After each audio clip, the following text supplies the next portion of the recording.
And declarations of interest. We're now into open session. We have an apology from Richie McPhillips. Sean Lynch. And Sean Lynch.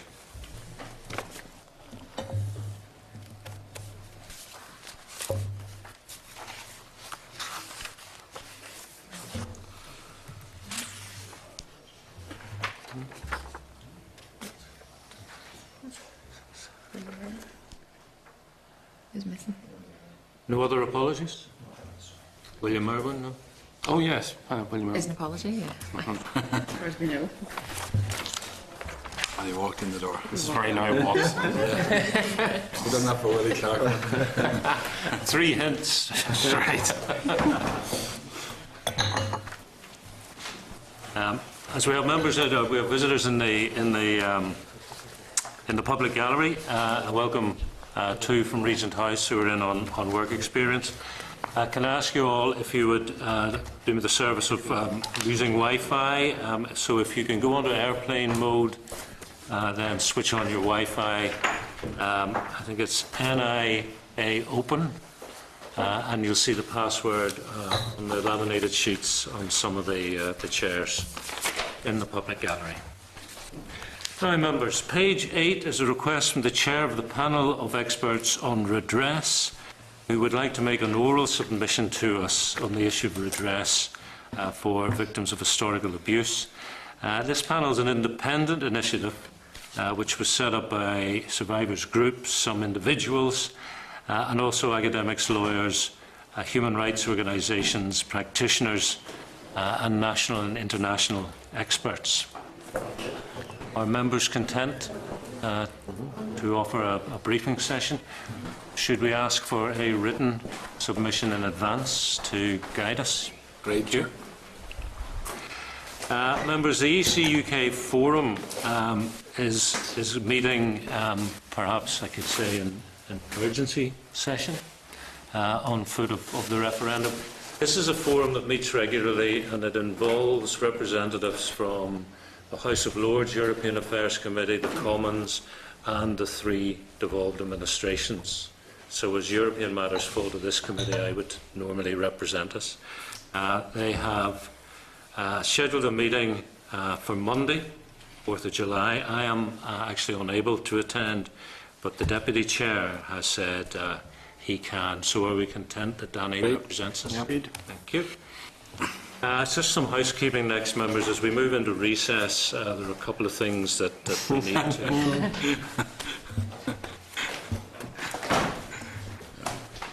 It was an apology for lateness, Chair. One over what? One over with one over the thing. Let the record reflect. Sir, you're very well. So, members, first of all, things that may need to be dealt with over the summer. The first would be a freedom of information request. Normally, authority is delegated to myself and the Deputy Chair to submit views on whether we withhold or release information if it's a non-routine or contentious request received over the recess period, and then the committee is advised of any such requests and of the views expressed by the Chair and the Deputy and the response issued by the FOI unit when we meet following recess. That's the standard practice, but I throw it open for comment or agreement. Great. Okay. Second thing is correspondence, which is received by the committee during recess. Can I suggest that it's all kept for inclusion in the papers for the first meeting back following recess? If there is urgent correspondence, that would be circulated to members by email in exceptional circumstances. And for the sake of clarity, the first meeting back is not the 7th of September. That's a strategic planning, so it will be the one after that. Okay. Content? Yep. Okay, thank you. On to the draft minutes, and that's of the meeting that was held on the 22nd of June. Those minutes begin at page 10 in your main pack, and I ask, are members content to agree the draft minutes of our meeting over the 22nd of June? Agreed. Thank you. Chair, see, I was in at 2:01. The door was jammed. I couldn't get in for 60 seconds. I'll accept the minute. Are you trying for longer than a minute? Okay. Okay, members, matters arising. We asked Assembly Research for a paper on outcomes-based approaches to programmes for government. The research paper has been received. It begins at page 16, drawing on experience of the Commonwealth of Virginia, the state of Connecticut, and of course Scotland. And as I think we suspected, it advises that the influence of the work of Mark Friedman, who is the architect of results-based accountability, is very evident in this research. So the committee had also asked Assembly Research to consider the approach to how we scrutinise this outcomes-based approach. But to date, RAISE has not been able to determine procedures for approaches to scrutiny. So they'll continue to scope, but any evidence there is may be practical rather than theoretical, members.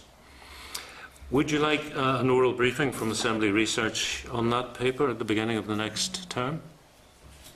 Great, Chair. Yes? Okay.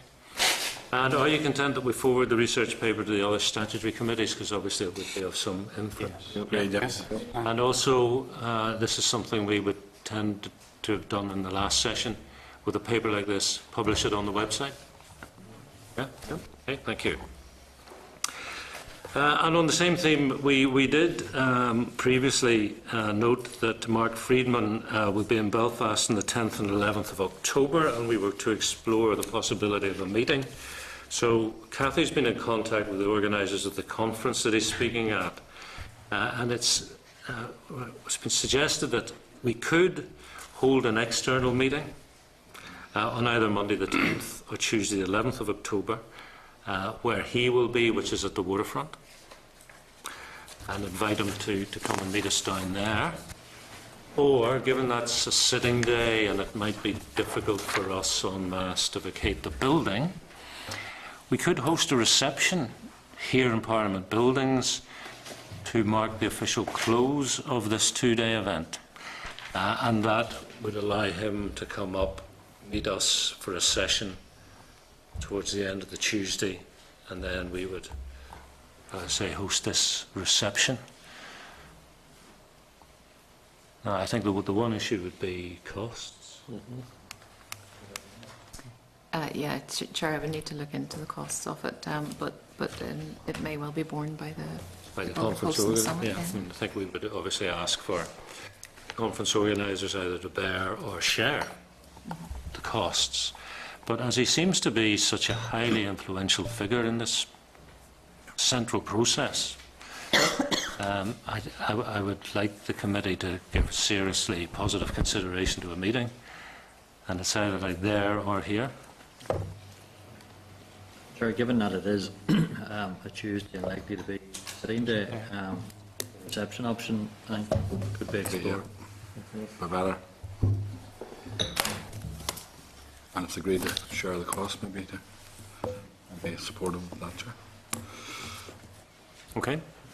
So we're exploring the possibility of a reception here with the costs at least shared with the conference organisers. Okay, thank you very much.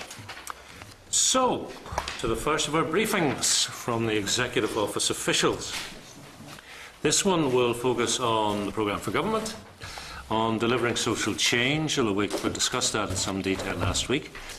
Also, together building a united community and racial equality. In your packs, the clerk's brief is at page 35.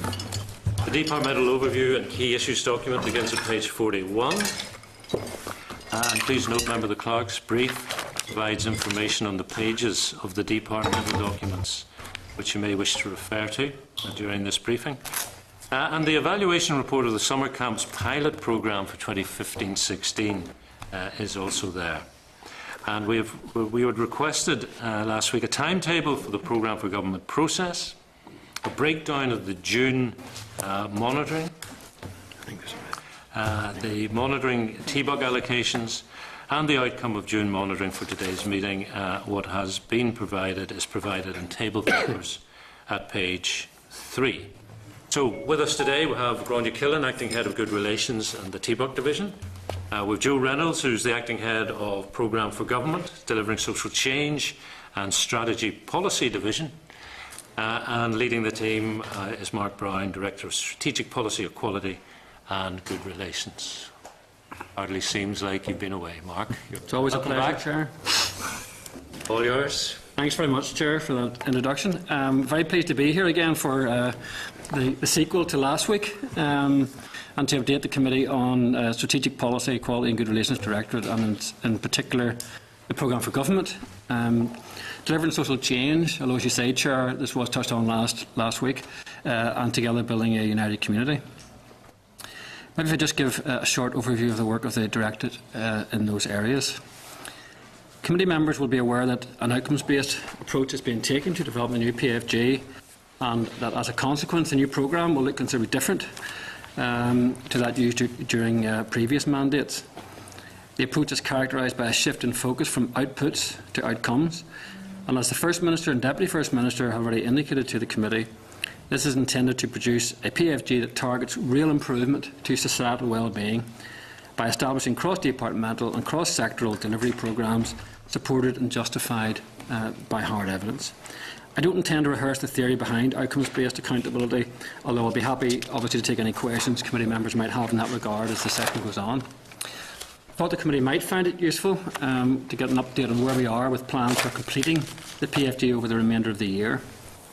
Following the Executive's agreement to the draft framework, a public consultation process was launched on the 27th of May, with a view to capturing as wide a range of views and opinions as possible on the 14 outcomes and the 42 indicators that are contained in the framework. Over the course of the next fortnight, and indeed it has already started, PEO staff in the Programme for Government team will be leading 5 public consultation meetings in Ballymena, Derry, Londonderry, Enniskillen, Newry and Belfast. In addition, the team has been participating in a range of stakeholder briefings and will continue with those engagements until the end of this initial consultation phase on the 22nd of July. In parallel with that, there's been extensive cross-departmental work being carried out at the highest levels in departments, aimed at delivering the action plans that sit below the framework that's out for consultation that will together collectively form the Programme for Government. A lead permanent secretary has been identified for each of the 14 outcomes, and senior responsible owners have been assigned, mainly at deputy permanent secretary level, to each of the 42 indicators. The key task for SROs over the next 2 months will be to formulate, in consultation with stakeholders, other departments and other arm's length bodies and so forth who can help to deliver, but to formulate the action plans that will be used to deliver the part of the PFG for which they have been assigned responsibility. That is, SROs have essentially until the end of August to identify the suite of policies, strategies, activities and projects that they propose will make the difference and turn what's termed the curve that they are responsible for, or the trend for which they are accountable. This is an ambitious and challenging timescale, and to implement it properly and fully will require close collaborative working between all those involved. The head of the civil service, with the support of the NICS board, is overseeing cross-departmental effort on that front. However, individual SROs are also working closely with other stakeholders and delivery partners from outside central government, because this new approach is dependent on joined-up working, shared responsibilities and alignment across all the sectors. So we anticipate the detailed action plans being completed and ready for incorporation in the PFG by the end of this summer. At that point, it will no longer be a framework, but will essentially be a first draft of the complete PFG document. That draft PFG will then be put out for a further public consultation process in the autumn, and at that stage it will also provide the context for the development of 4 other key strategic executive documents: the budget document, the investment strategy, the economic strategy and a new social strategy. And the intention is that the complete PFG, along with those other documents, will then be ready for executive agreement and assembly endorsement by the end of the year. Turning to delivering social change, the co-design and partnership approach that we're using to further develop the PFG is very much reflective of the principles and objectives that we have been taking forward through the Delivering Social Change framework already. Delivering social change will continue to be a key area as work has progressed during the new mandate. Our evaluation of the programme, working across departmental boundaries, has shown that it brought genuine progress. It also shows that lessons were being applied as we progressed from the original signature projects into the projects jointly funded with Atlantic Philanthropies. We're keen to build upon the partnership approach that led to a central funding investment of some £27 million in the development and delivery of 6 signature programmes, which sought to tackle key issues being faced by parents, children and families. Committee members will be aware too of the 3 ongoing Delivering Social Change programmes worth a further £56 million being co-funded in partnership with Atlantic Philanthropies. These programmes focus on dementia services, early intervention transformations and shared education. We're keen to explore further the potential for developing similar relationships with other funders, including those outside government in the future. This would be one new way of doing business to assist in overcoming the challenges such as budget constraints that we will inevitably continue to face. The other significant programme within Delivering Social Change is, of course, the Social Investment Fund, which is an increasingly successful programme. At present, we have 64 projects worth over £71 million approved. We have 61 of those approved projects have committed spend worth almost £70 million. 31 of those committed have commenced, and they're worth £44 million. This means the projects are at the first stage of formal delivery, with either design teams in place for capital projects or service delivery organisations appointed for revenue projects.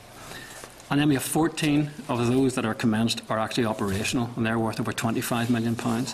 That means the projects are in full delivery stage and benefiting local communities, with construction complete and services being delivered. If they're capital projects or if they're revenue projects, they have participants engaged and services being provided in local communities for revenue projects.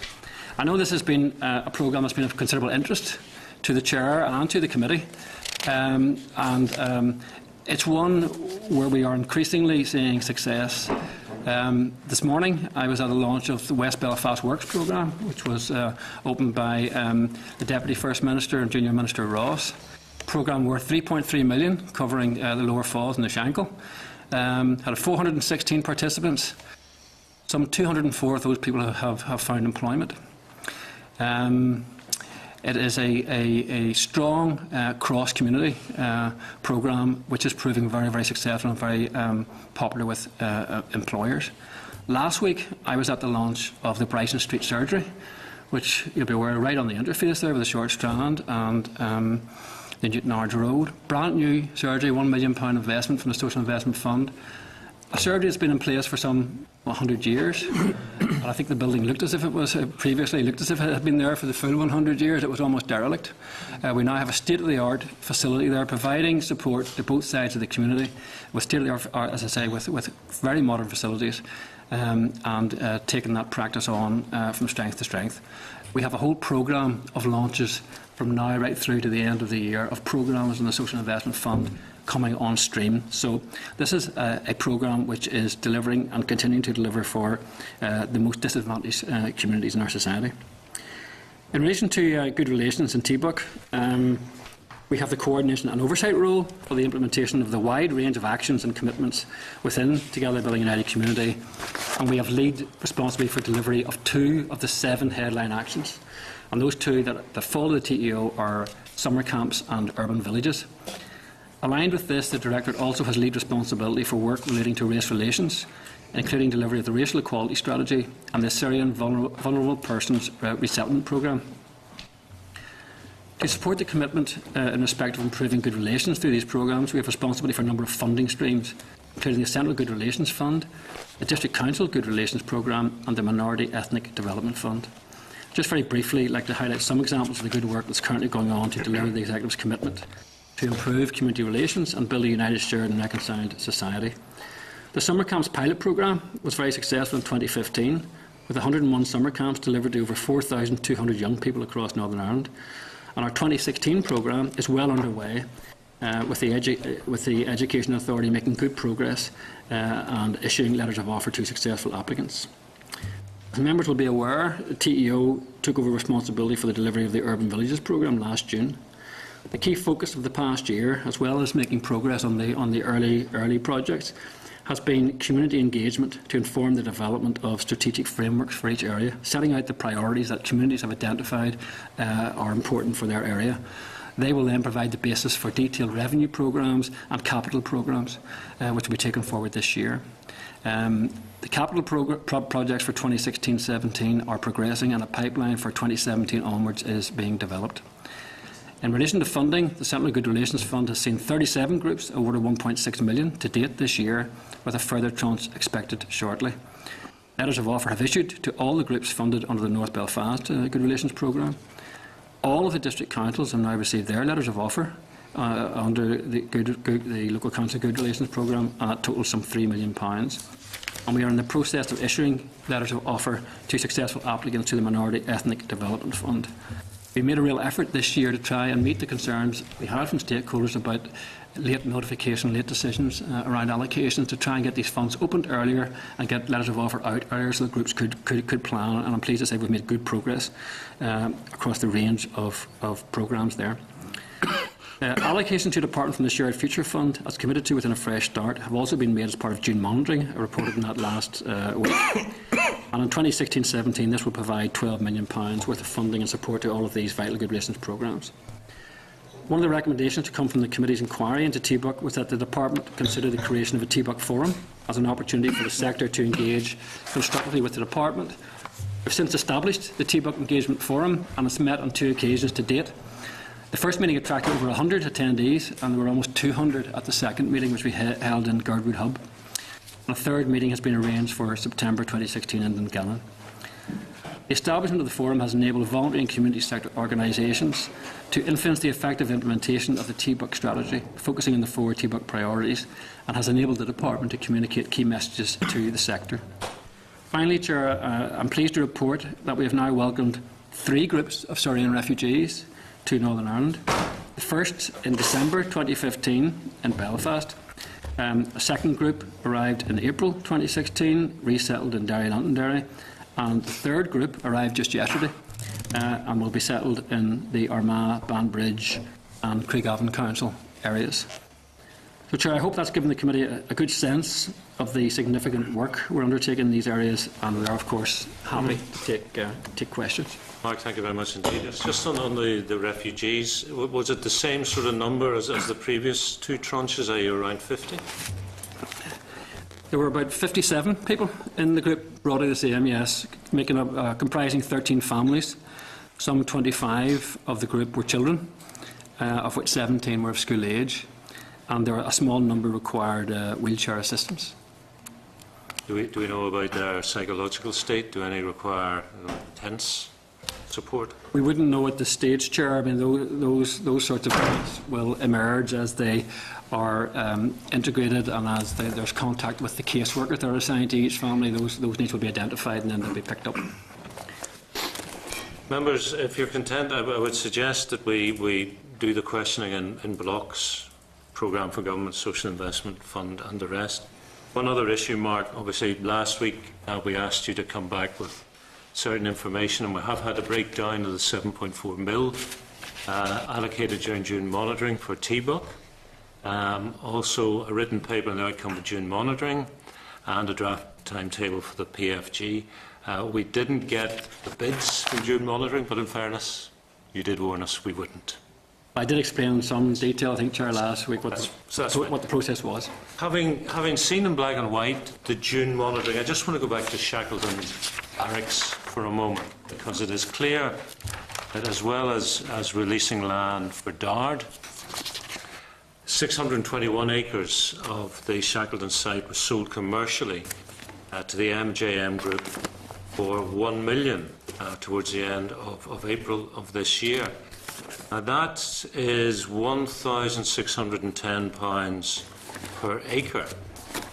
I am informed that that land, agricultural land, is good land. It should be worth £10,000, but certainly no less than £8,000 per acre. So that's 621 acres that should have been sold for £6,500 more than it was sold for. So that's £4 million that has been let go. Why is that? Well, Chair, that's obviously you have worked the arithmetic in a particular way.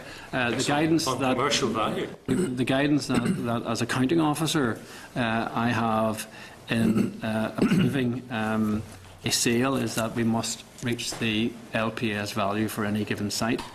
LPS takes into account the full range of uses, and the various pockets of land, the various elements of land, the 3 plots all met the LPS valuation.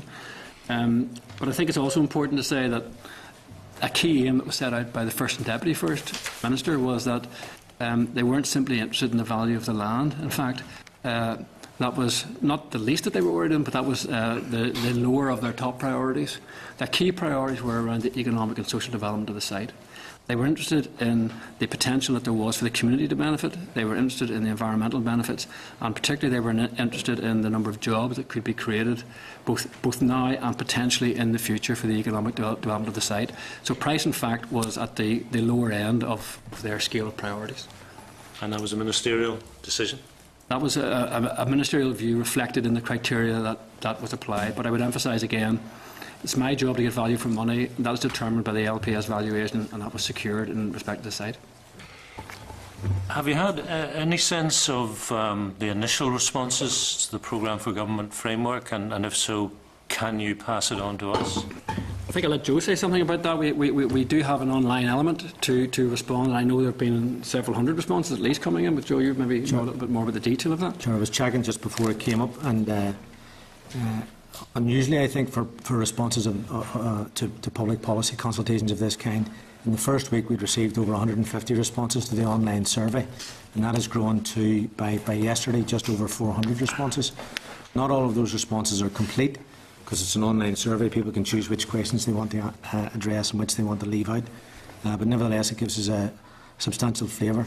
I think without prejudicing the outcome of the consultation, it's reasonable to say that there's a considerable level of support for the methodology that's being applied. And I heard you speaking before we came to the table in respect of the work of Mark Friedman and the methodology that underpins what we've been doing.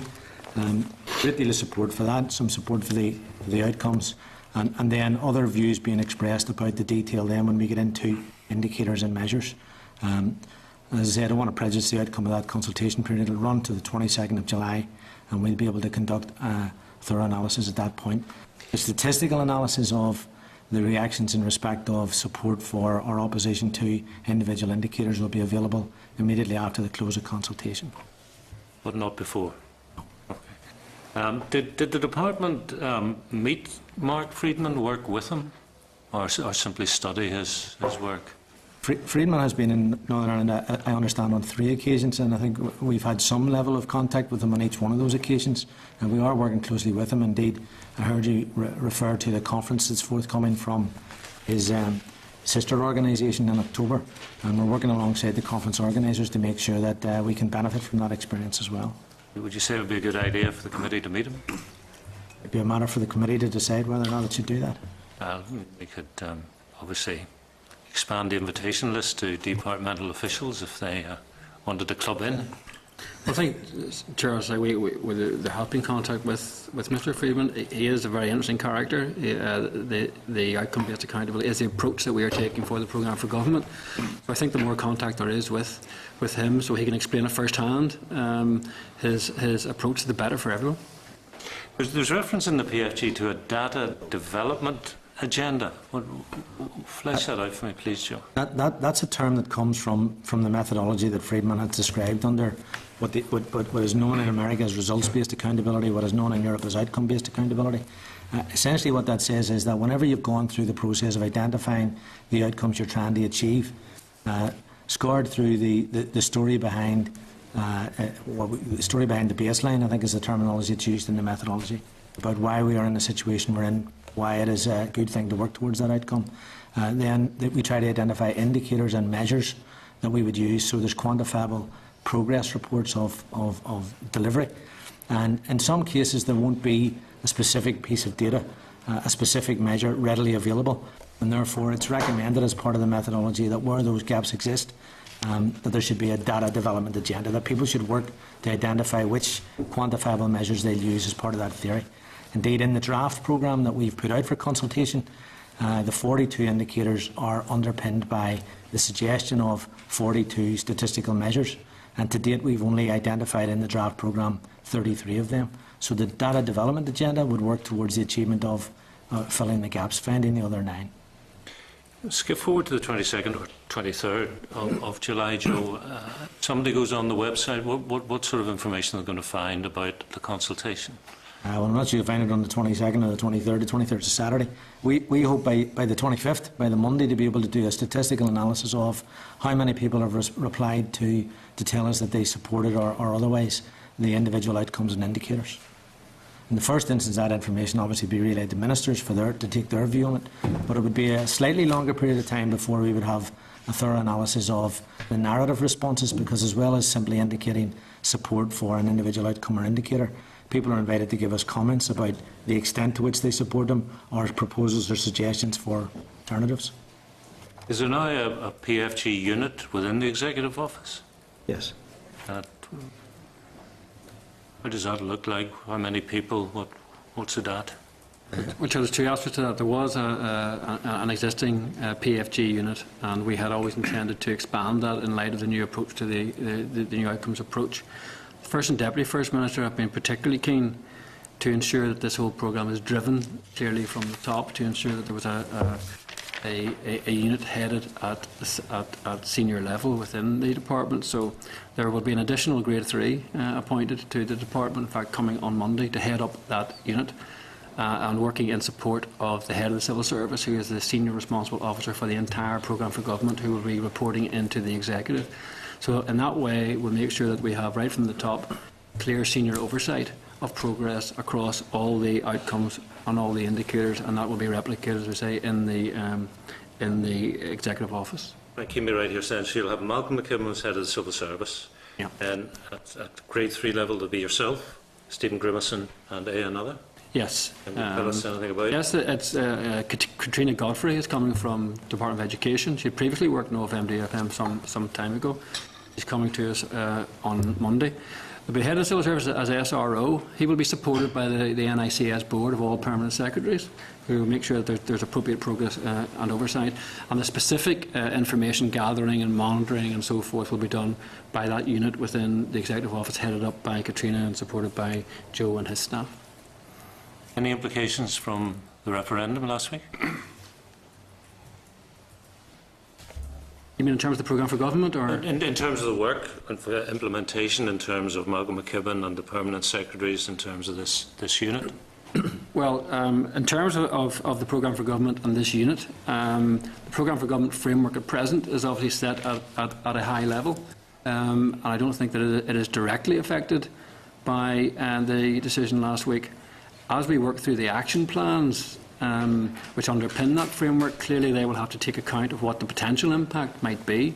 We don't yet know what that impact is. The First and Deputy First have asked Malcolm to establish an overarching group and a group in each department to work through the implications of Brexit for departments and to liaise with the various administrations, both in Britain, in the Republic of Ireland and in the EU, in order to make sure that the Northern Ireland issues are brought to the table, that there's appropriate identification of issues and information and coordination of effort, and those groups are being put in place at present.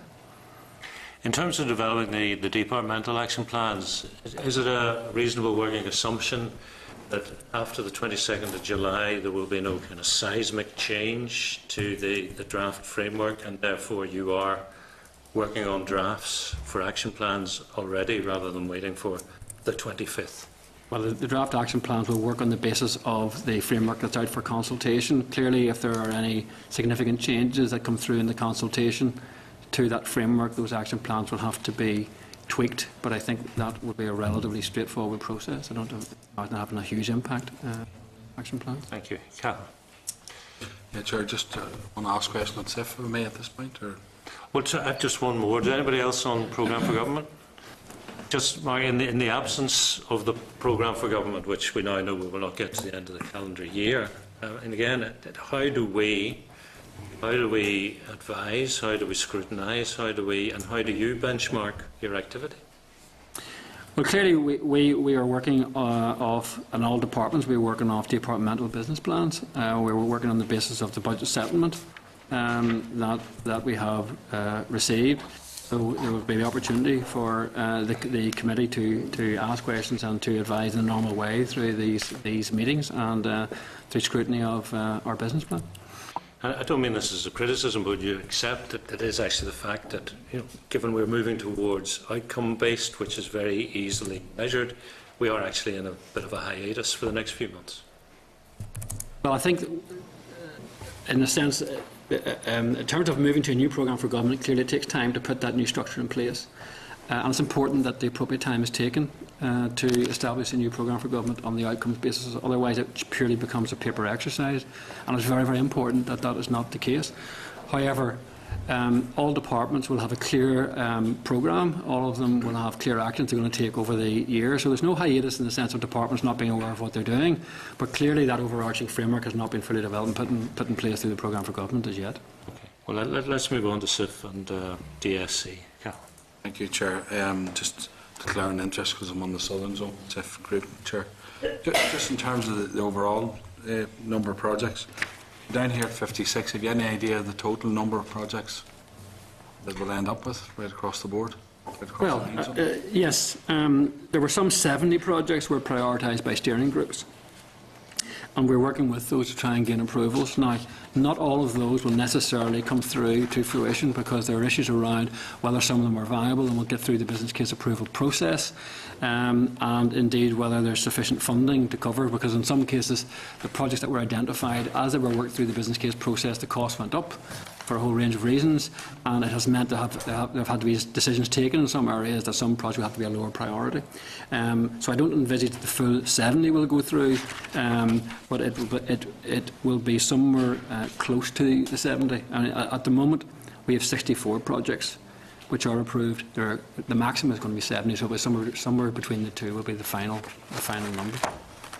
Okay, and just, I mean, I have to say, working on the zones and the zone, I mean, there has been good work and it has been a good project now.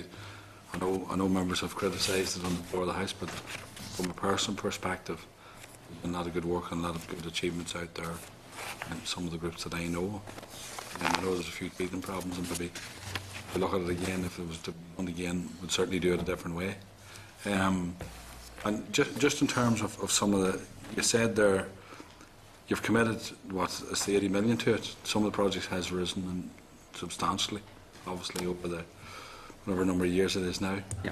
You're saying some of those projects are going to, say we agreed, or say it was agreed that the, 70 projects, you say that's not going to happen because of the funds. You're sticking with the 80 million, there's not going to be, there's no more outside of that, that's it? The steering groups have currently initially agreed a series of projects.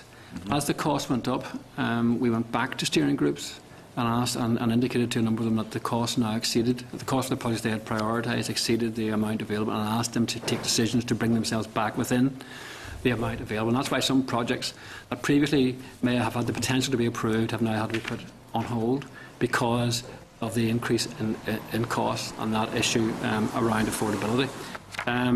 So we now have, all steering groups have done that. They've all brought their prioritised projects within the money available. Even with that, there is going to be additional funding required to meet the cost of those projects. We know that as you work through the process, costs increase. And we have got a DAP approval to an increased amount in terms of a business case for up to 93 million. So what will really happen is that there will be a further year of the SIF funding. It will extend for a further year. So the other 14 million will come into play essentially, and the total amount is likely to be somewhere in the region of 93 million. Now, I say we have an approved business case. We don't yet have the funding for that. That additional funding would have to be agreed by the executive, and we will be putting a paper to the executive to get that agreement. Thank you. And Chair, if I may, have a question related to refugees. And you mentioned ABC Council. Families, to how many, what number is it in this ABC Council? Well, in terms of the group, there's 57 in the group, and there's 13 families. Some 25 are children, as I mentioned earlier, and 17 are of school age. Now, they're in the Armagh, Banbridge and Craigavon Council area, so I don't know what the breakdown is, but they're in that general area. Okay, thank you. Thanks, Chair, yeah. Just one On refugees? Yes. Well, yeah, well, I'll allow it, but yeah, okay, yeah. Thanks, Chair. Just, you mentioned there that some were in wheelchairs, or that, right? Is that as a result of injuries received in Syria? Yes, there's, well, I can't tell you whether all of them were as a consequence of the conflict there, because some of them may be naturally occurring, but I understand that quite a number of them would be as a consequence of the conflict. And what we're finding is, as the programme proceeds, we had originally, because we had no experience of dealing with refugees coming in under a planned settlement programme like this, had asked for non-complex cases. And in the first group, that was largely the case. But as we move through, it means that those that are coming are presenting in the camps as being interested in resettlement and then being brought across are increasingly becoming more complex. So we're going to find there will be more coming with a wider range of needs, which will include whether it's wheelchairs or whether it's other illnesses. And that's just the way things are going to be. But we're confident that we can cope with the numbers coming and the range of conditions that they are presenting with. Thank you, Chair.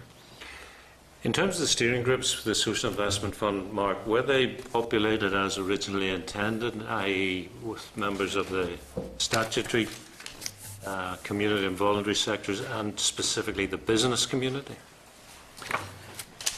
Well, Chair, there has been an ongoing issue, as there quite often are in these groups, and we set out various compositions that were aspired to, and we weren't always able to get the full mix that we wanted to achieve. I don't have the figures here, so I can't give you a breakdown, but I would be aware that there would be business interests across the committees. I'm not sure if it was to the full extent intended.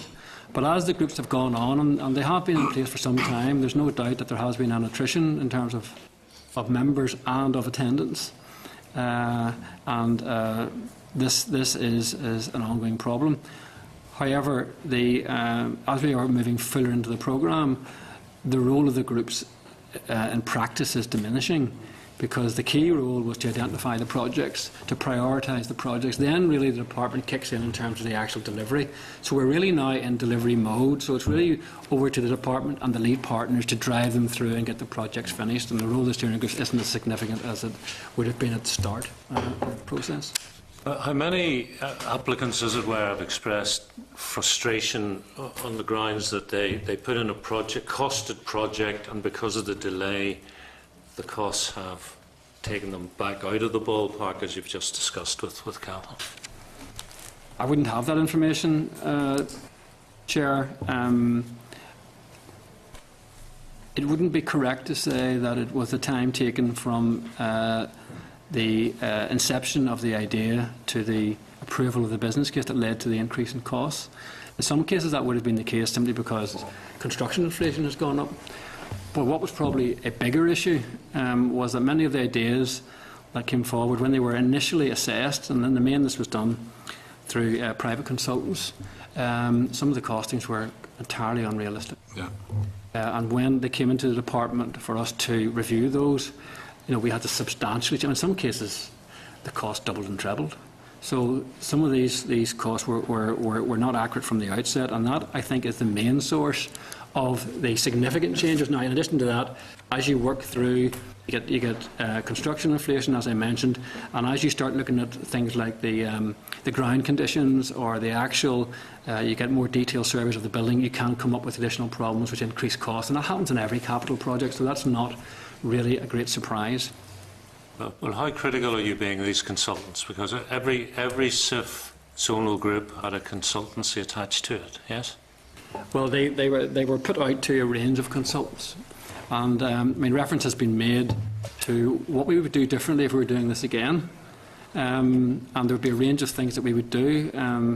One would be that we would recognise, I think, more clearly the time that is needed to put the groundwork and the structures in place to roll out what is a very significant capital programme.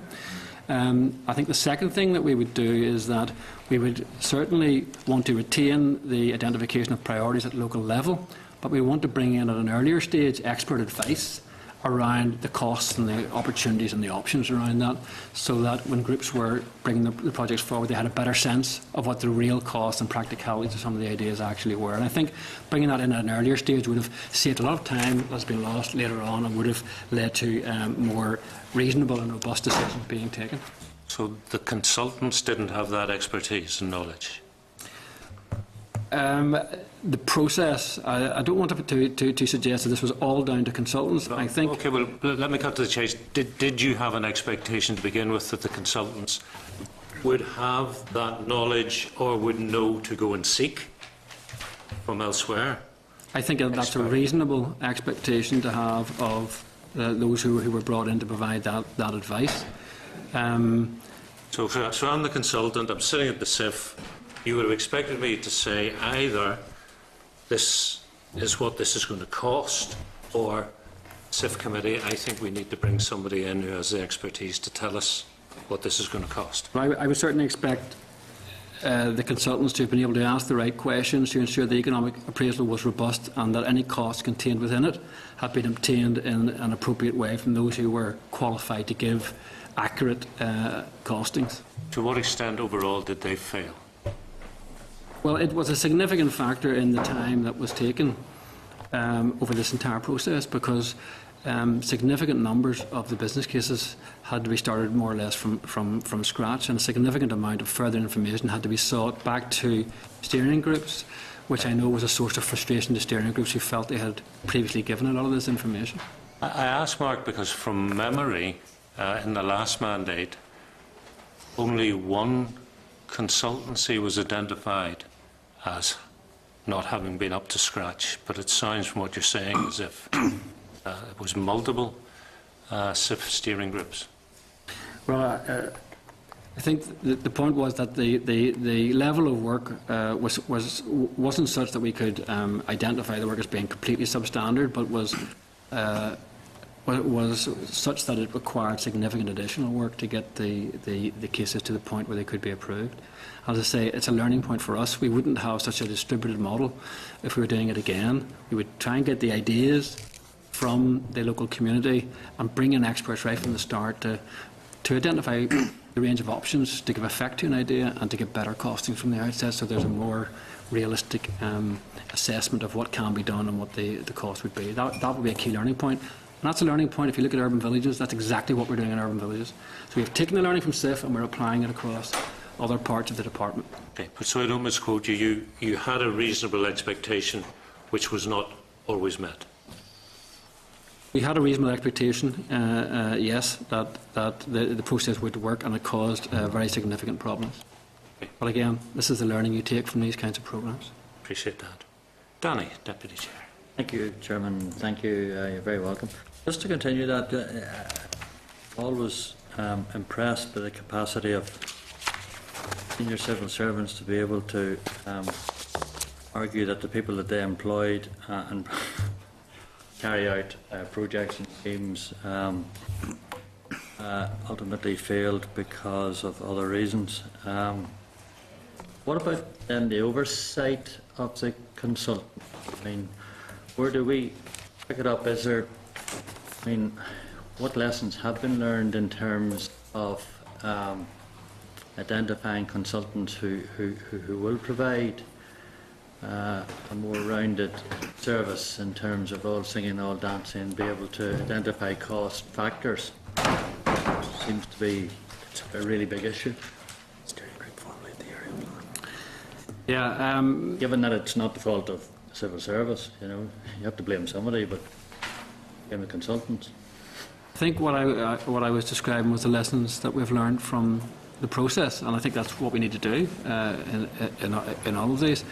In respect of the sort of things that cause cost increases and delays, I was identifying that it was the inaccurate identification of costs and the fact that business cases didn't have all the required information for approval, and that I think arose because of the very distributed models of the number of consultants that were involved. It may also have been fed by, in some cases, the ideas not being as fully developed as they might have been, and that they required more teasing out.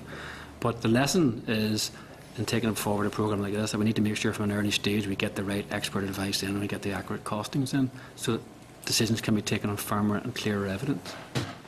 Surely, I mean, a project is a project, and you know, just because it's got a new name or a different title, or it's funded under a particular stream, doesn't lessen the responsibility of the oversight of it from a department's point of view. Absolutely. So why the failings then? I've just identified that the approach... No. What you've identified is you sought largely to blame consultants who didn't properly assess some of the costings involved in various projects. You haven't criticised at all anyone within your department.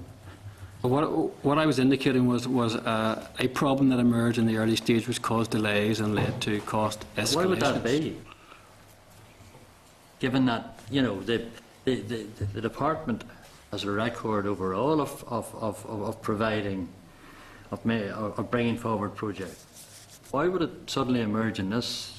Well, the department, actually, there's two. The department didn't have a record of bringing forward this kind of a major programme, and I think that was the reason why at that point, because the full range of expertise and the full range of professional skills didn't exist in the department, because OFM DFM didn't deliver major capital programmes at that point. This was one of the first ones that we had really put in place. Directly deliver.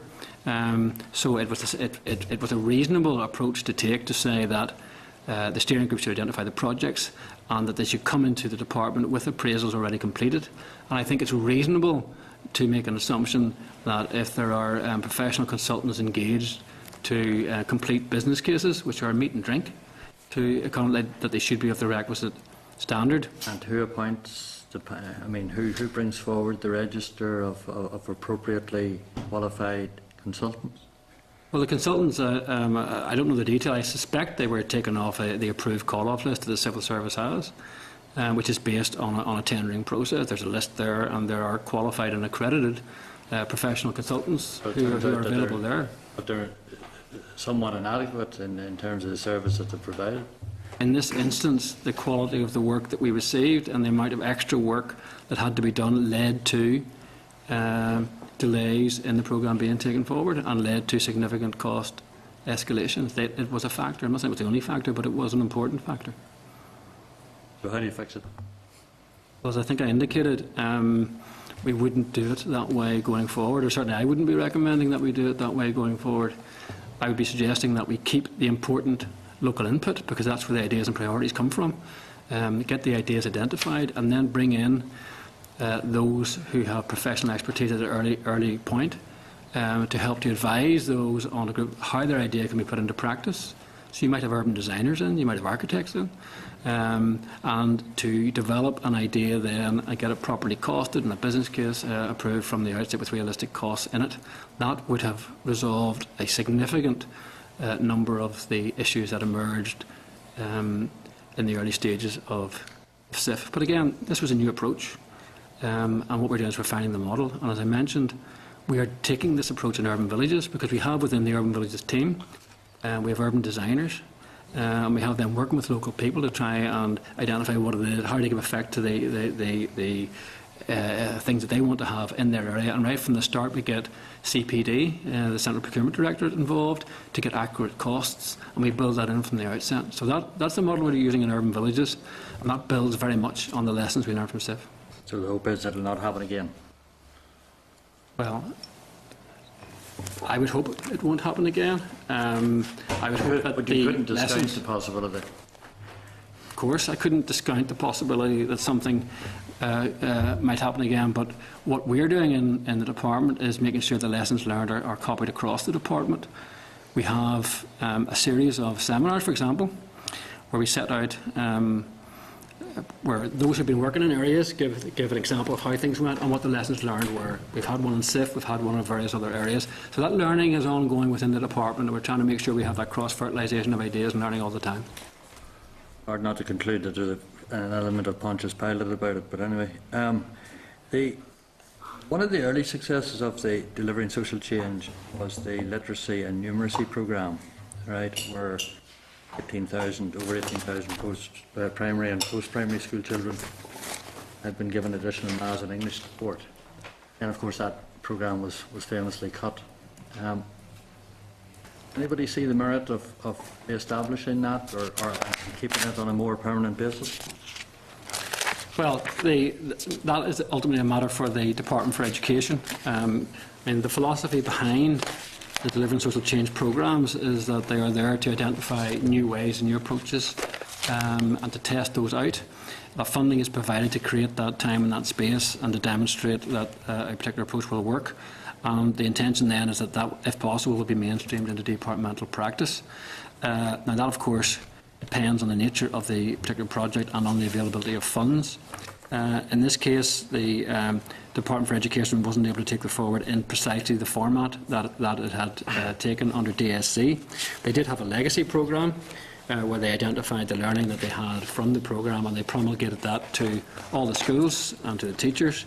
The Education Authority was in the lead in that. They put out a number of newsletters to primary and post-primary featuring what had been successful about the programme. And they have an ongoing website setting out resources and best classroom practice on the approaches that were used to tackle underachievement. And in addition, they ran a number of continuous professional development sessions for English and Maths coordinators, setting out literacy and numeracy interventions that have been drawn from the programme. So they've built that learning into the mainstream practice, which is the purpose of the Delivering Social Change programme. Well, ultimately it ran out of money, and with many of the staff, teachers who were employed, who were mostly of a younger cohort, and we gave them very valuable experience and opportunity, was cut. So the stop-start nature of it, it didn't impress many within education, was my sense, that having started brought forward a programme of that nature, that it wasn't sustained. Well, I think I make the point again, the purpose of Delivering Social Change is not to enhance departmental budgets on an ongoing basis.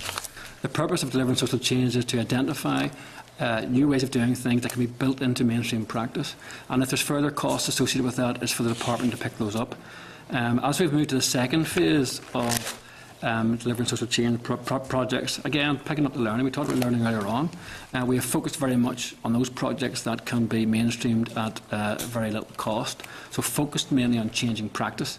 So, for example, in the health sector, we have a lot of work around early interventions, which is about developing new approaches to assessing children, for example, and identifying the right support for children. That can then be, and that's testing models. For example, the Solihull model over in England, testing it here and applying it here. When it's demonstrated its efficacy, then it's built into the practice of those who are actually delivering the service. So that can be carried on at very little additional cost, and that's the way in which practice is spread and disseminated into the existing mainstream budget. And that's those are the sort of characteristics that we would want to build into future DSC programmes. You accept that? Sorry, accept that Department of Education, amongst other departments, are hard pressed for cash to fund the existing services, frontline services that they already provide. You give them a boost and say, here's a block of money, go and do that. That lasts for 2 years. It works. Everybody accepts that it works. And then they have to cut it because they can't continue it. There's some logic is flawed somewhere. Well, as I said, the key aim is to identify new ways of doing things that can be taken forward in an affordable way, preferably at low cost or no cost. And I give an example of how in the health area.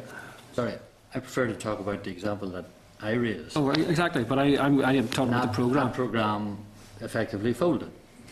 The programme was only funded for a set period of time. It was only ever going to be funded for a set period of time. The learning was to be identified from that. The problem was that it worked. It did work. The evidence, the early evidence is that it was effective. We had to say, well, I'm sorry, we can't fund it. Well, the Department for Education had to make a decision as to whether they could carry it forward. This was not our decision. It was always fixed-term funding.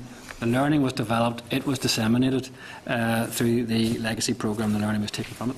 Sorry, could I just add, Chair, if I may? I mean, in respect to the specific programme that's been raised around literacy and numeracy, there are clear, quantifiable measures that have taken an outcome-based approach to this in terms of over 18,500 pupils who benefited from this, over 300 individual teachers who were recruited and who gained experience that they wouldn't otherwise have had, and so on. And actually, the evaluation of that programme itself, in terms of the specifics of it, we've done an evaluation of the DSC framework, but the specific evaluation of the programme itself by the Education Authority won't be published until next week, and the evaluation of it by the Education and Training Inspectorate won't be published until during the summer. So we won't be able to fully gauge what the result and the impact of that programme was until we've had sight of both of those individual evaluations. You're casting doubt as to whether it worked or not. I'm not casting doubt. I'm saying that in terms of those quantifiable outcomes, it's clear that for those individuals involved in it, I think as Mark has explained to you, what we've tried to do is develop a programme whereby there would be learning for the approaches that would be taken, not just in terms of an additional spend against an additional programme, but rather the approach that's been taken to raising literacy and numeracy outcomes for pupils at all ages. Christopher. Thank you, Mr. Chairman.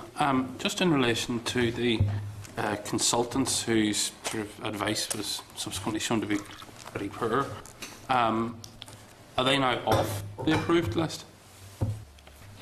Well, Certainly not. we have not taken steps to actually to go as far as that. I mean, what I was indicating was that the process, as it was set out, was cumbersome and caused delays and didn't give the outcome that we actually wanted.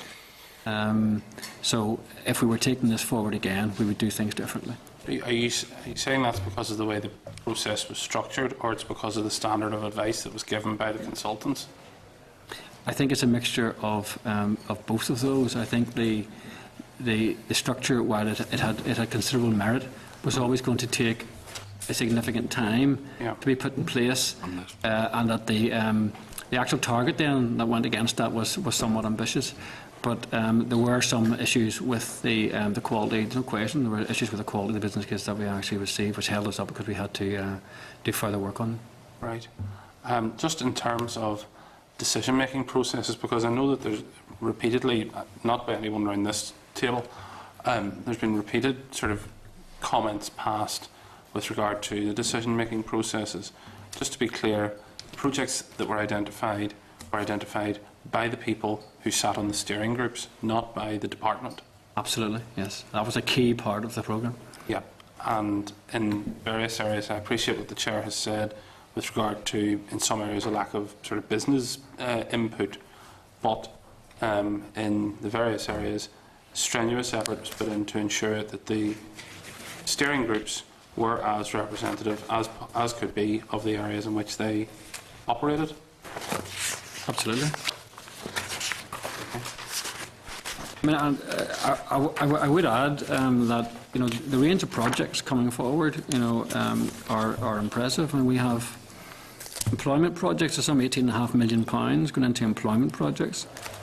We have over 800 people benefiting through the training and paid work placements.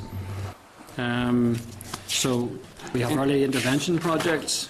5.7 million early intervention projects, family support interventions, with 1,200 participants already availing there. We have education projects with 5.5 million, with 300 children and families benefiting in that. So we have a significant range of projects out there, and that people in the community are really benefiting from these.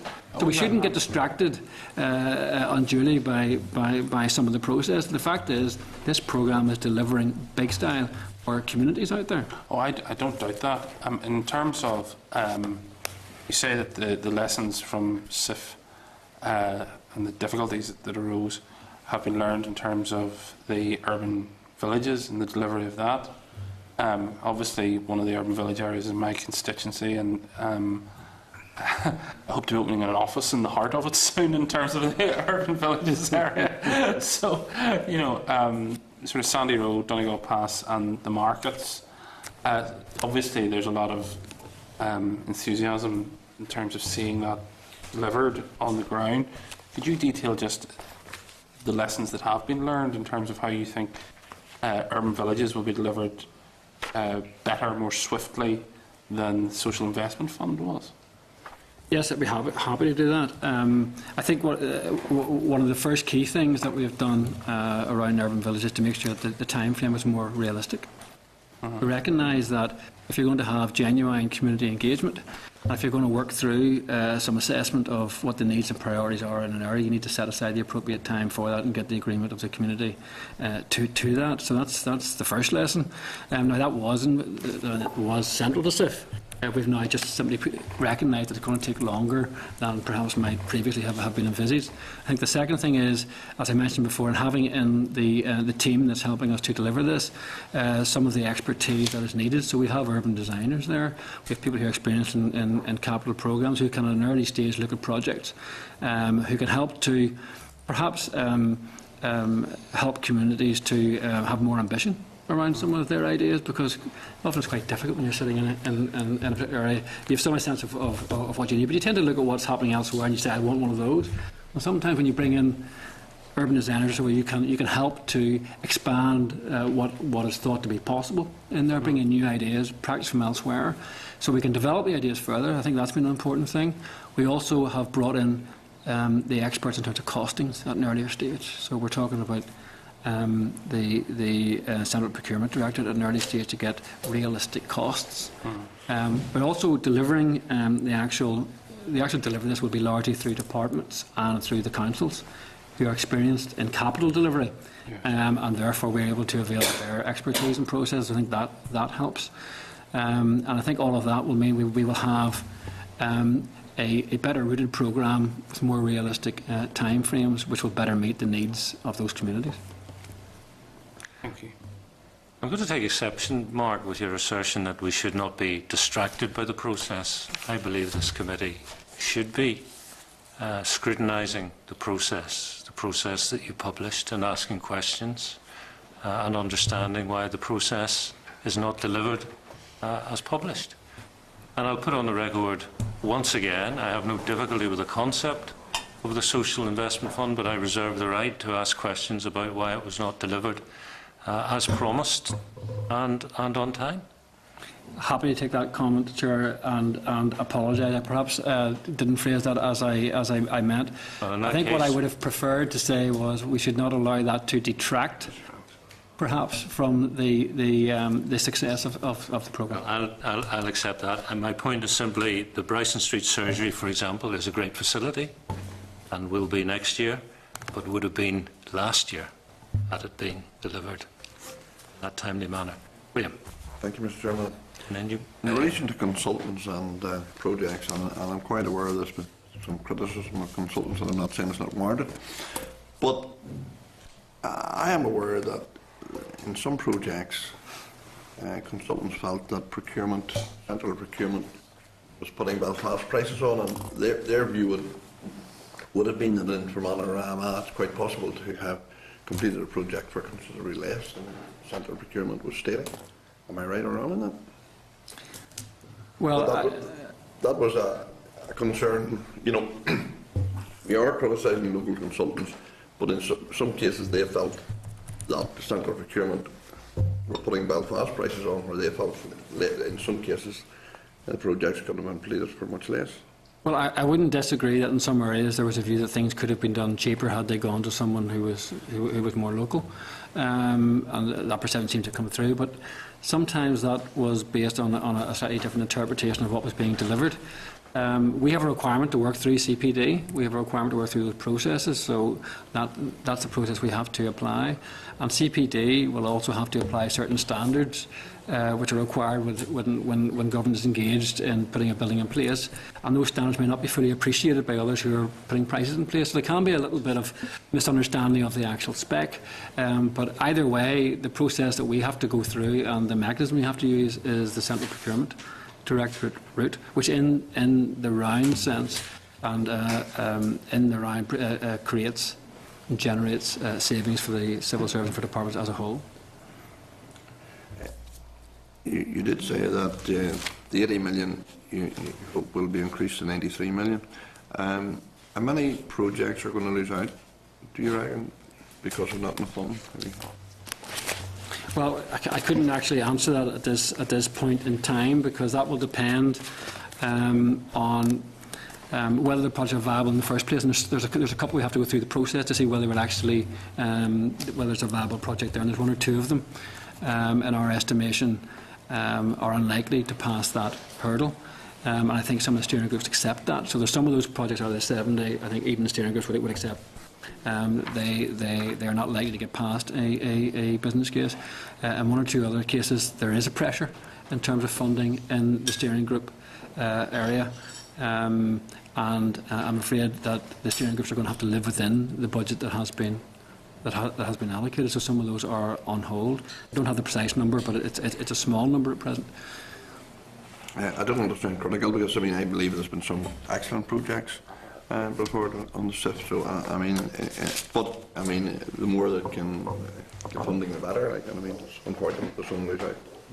Well, exactly, and we will want to expend the full amount. In fact, we will end up spending more than the full amount, and we want to have the maximum number of projects brought through, but it has to be on a fair and consistent basis across all the steering group areas. And I think, as I say, in many of these cases, this is a consequence of the costs for the final project being significantly higher than had been envisaged when the groups made the initial prioritised list within the budget that they had at that point. Okay. Al, quick point. Thanks, Chair, and thank you for letting me back in again. Just to, I lived it. I'm an authority on it. I've worked with the department and right through the programme. The actual areas pick the projects. The steering groups, but the super output areas and deprivation areas, that's what led to the priorities in the first place. People shouldn't forget, Chair, just in your point about business, but the voluntary and community sector was on the group that I was on, was very, very good. Mm-hmm. And to be fair to anybody who was there on it, I could get a different price, especially in the capital project, compared to anybody else or any other county or any other place. So it's very, very difficult. The time frames we were given to pick these projects and come through, collectively all had a part to play in it. So, I'm glad in those lists we learned from it. You've highlighted the major issues with the process time frames and CPD. Needs to be key element going forward. Okay, thank you, Chair. Members, we have a couple more issues with Mark, then with 3 other witness statements, so I think we need to up the pace a little bit if everybody's agreeable. T-Buck, Mark, Piece 4, €270 million for T-Buck. What's the assessment? Is it there? Is it not there? Is it unknown? Well, that situation, Chair, will have to be clarified. The advice we have at present from DFP, from SEUPB, is that we will continue to work and take forward all of the programmes and where there are programmes being prepared for launch, that we will prepare them and take forward them all in terms of business as usual. But clearly, if there are further developments down the line, we'll have to take account of them. Right, so business as usual until told otherwise. Yeah? Yes. Okay. The ministerial panel was to meet 3 times a year in line with its terms of reference. I understand the panel was only met twice, December 13, October 14. October 14, that's what, a year and a half plus, nearly 2 years ago. What's the issue? Well, unfortunately, Chair, due to ministerial availability, it hasn't been possible to convene the panel more frequently than that. But it's the big project, T-Buck. It is indeed, Chair, and we are looking at all of our arrangements for oversight of T-Buck, and we want to discuss these with ministers. A key recommendation this committee made was that we should have an annual report on T-Buck, and we will be working on that, and we would hope that in bringing that forward we will have the ministerial engagement in receiving that report, which will give a good overview of the year's work and will allow ministers to see that prior to it coming then to the committee, and that will secure the appropriate ministerial engagement in this overall programme. Yeah, but you of all people know how busy ministers are, so you wouldn't recommend that they make time available 3 times a year unless you felt there was good value in doing so. So there must be a downside to the fact they haven't done it. Well, Chair, there's the formal engagement and there's the informal engagement. We have regular interaction with ministers on T-Buck issues, as you'll... Yeah, but this is the formal, and you recommended and signed off on 3 times a year, and it hasn't happened, so there must be a downside to that. Well, This comes down really to the availability of ministers. Ministers are fully aware of the programme. They're fully supportive of the programme. Ministers attend a great number of these of the actual events that we carry forward, and they are fully briefed on all the headline actions. We meet with them regularly, and they're fully engaged and supportive of the process. Community Relations Council, subject to a review organisationally and also in terms of its board. What's the status of those reviews and indeed the status of the CRC? Grania, pick that one up. As the Ministers have agreed that CRC will become a key delivery agency for Together Building a United Community policy. So in that context, the Department commissioned separate reviews of the structure and the board to ensure that they're fit for purpose in light of that role as a delivery agent. The organisational review of CRC has been completed. The Department is committed to working with CRC with regard to the implementation of the recommendations. That review, although it's only in the last couple of days. In terms of the review of the board, a copy of the final draft board review report was provided to the CRC board in March to invite any views that the board might have. Officials met with the board to discuss the implications of the review, and subsequently ministers met with the chair and members of the CRC board. That final report is under consideration currently before we move to implementation. Will the CRC be around at the end of the mandate? I would obviously subject to ministerial decisions in relation to the board review and to the organisational review. Yes. One more from me, and then the Deputy Chair's in. In terms of the summer camps, you gave us a number for forthcoming summer camps. How many are happening because of TBUC? How many would have been happening anyway and are now simply badged as TBUC? Chair, as you'll know, the last summer camp programme was very successful. This year's summer camp, in terms of numbers, the numbers of summer camps I anticipate to be around similar to what we had last year. All of the information that we have is that these summer camps are additional. That what we've encouraged, and we'll see, some of the summer camps are being organised by sporting organisations. But the key difference between these summer camps and other camps that are going on is the focus on good relations. So all the evidence that I've seen to date is that all of the camps are additional, that the camps wouldn't take place without TBUC, and that's the information that we have. Now, we worked very closely with the Education Authority to deliver these, and that's the feedback that we have from the Education That's Authority. very clear, thanks. Danny. Yeah, thanks. Just very quickly on the funding issue. There seems to be an emphasis on using the monitoring rounds for money, and with some experience of that, and it's not an ideal situation. Is it not better to seek with funding at the beginning of financial year to better plan schemes and projects, albeit that some of them are undertaken by other departments, but at least it's better management of funds rather than at the last minute, particularly the last monitoring round, before the end of the financial year, the February monitoring round, that it's a rush to spend money. Is planning not a better idea to spend it? Well, I think just to clarify what the process is, it's actually a mixture of baseline funding which the Executive Office has. For example, for the North Belfast Strategic Good Relations, District Council Good Relations, Central Good Relations, Minority Ethnic Development Fund, and for the CRC, we would have money in our baseline for that. The baseline allocation for 16-17 was some £7.5 million. Now, in addition to that, there is then the additional money that we have for the shared future. The reason it comes in the monitoring rounds is that is money that was allocated through the Fresh Start, the £12 million a year for 5 years. That money is held by DFP and then is allocated on our recommendation to departments, or in the case where the Executive Office is taking forward a programme, it comes to ourselves, and there was some 11.9 million of that. that was allocated in June monitoring. Can you give an example as to what might not have happened had monitoring rounds been so generous? Can I give an example of what might not have happened? I'm not sure I can.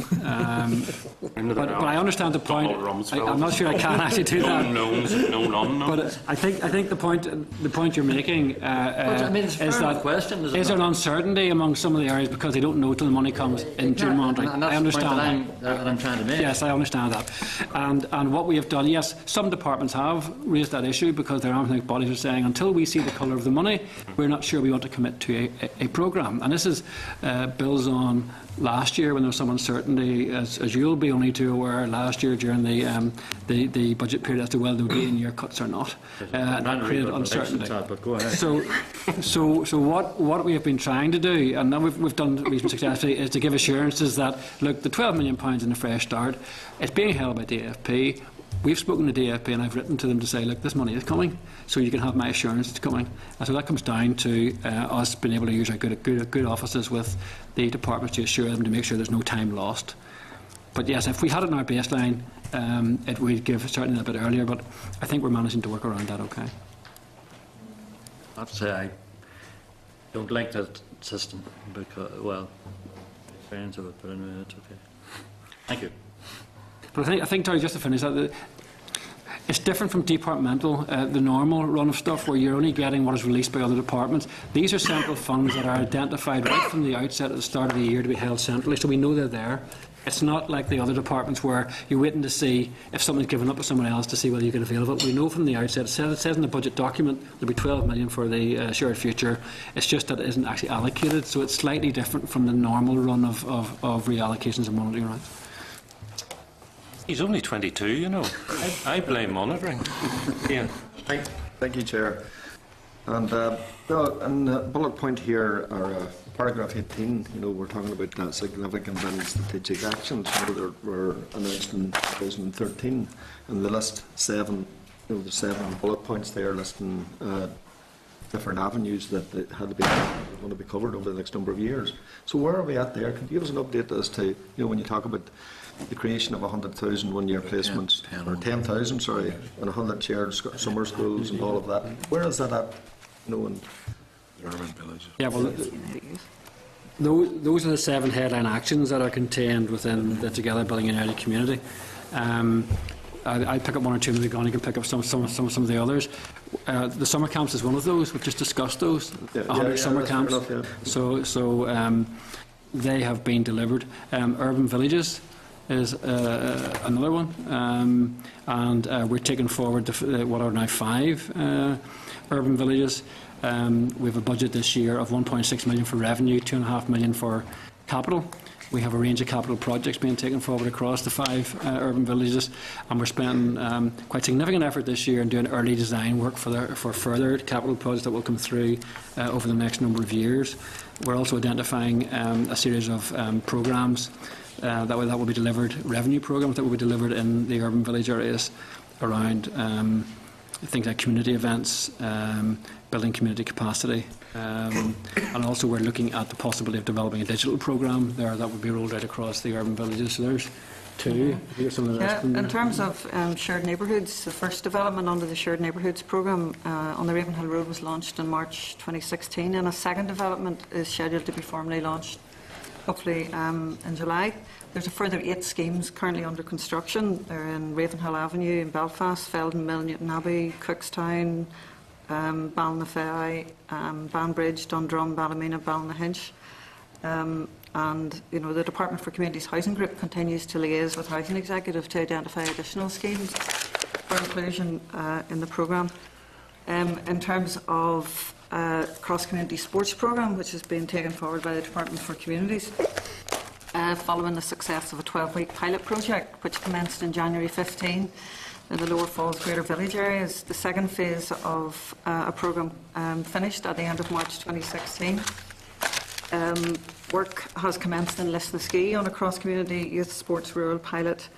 And the Urban Villages team that Mark talked about earlier are working with the Department for Communities with a view to include the sports programme in each of the urban villages. So we're trying to build the linkages across the TBOC headline actions. So they're not just 7 separate things that are going on, but that they all link together.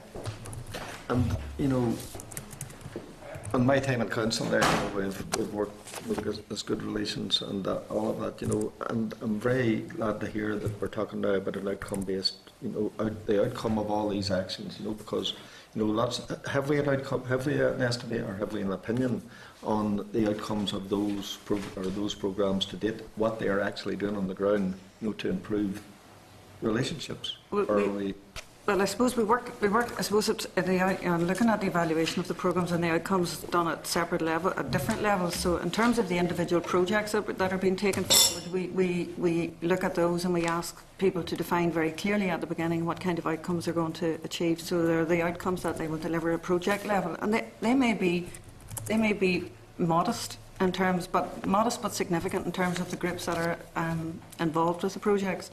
Then we look at the outcomes at a programme level. So how do all these individual projects commit or contribute to the outcomes at a programme level? And then obviously what we're looking to do is to look for an outcome at a population level. Part of the evaluation and part of you know, looking at how effective all of this work is to look at the good relations indicators. It's not the only indication of how things are progressing, but it's part of it. And we produced those good relations indicators report last year, and there will be another report due out on that in the autumn. We work, as you say, very closely with the district councils. We work very closely with the district council good relations officers on the ground. They're our eyes and ears, essentially, at identifying the opportunities and the challenges that exist in local areas. What we do as well is we work with them in a shared learning forum. So we bring all the District Council Good Relations officers together 4 times a year, I think it is, to share their experience. And we're constantly looking at different ways of evaluating the programmes. We're conscious in asking groups and organisations that are taking forward projects that we're not putting a huge administrative burden on them in terms of producing evaluation reports. And we kind of tend to focus on, you know, how much did you do, how well did you do it, and is anybody better off as a result? But it is an ongoing process, and as I say, it is at a number of different levels. Thanks very much. Yeah. Thanks. We have a racial equality strategy for 2015-25. What's the reaction? Well, the racial equality strategy was published on the 10th of December. It's gone out to government departments. It's been welcomed, I think, by the sector. Since then, we have been working to take forward a number of the actions within that. So we have sought nominations, and we have established the racial equality subgroup, which will report into ministers and advise ministers on issues relating to ethnic minorities and race issues. We expect the first meeting of that group to be in September. We had hoped to have it earlier, but the group indicated that they would rather get the full membership available in September, so that will be happening. We have appointed racial equality champions in all departments, and their role will be to look at departmental policies and the administration of departmental policies, and trying to make sure that they are sensitive to and meet the needs of those who are from a minority ethnic background, and we are currently working on some guidance and support for those champions to help them and support them in their role. And looking forward, we will be looking at a review of the legislation. That was another commitment that was made within the strategy. So we will be looking at what the implications of that are, and alongside that, we'll be looking at the whole issue of ethnic monitoring to make sure that we have the necessary information. I think there's, at the moment, the information and the data collected is fairly patchy. So we want to look at where we can collect the necessary information, what the implications are of that, and agree with departments how we start putting those systems in place. Can you give us an update on the Minority Ethnic Development Fund? Yes, the Minority Ethnic Development Fund is just over £1 million.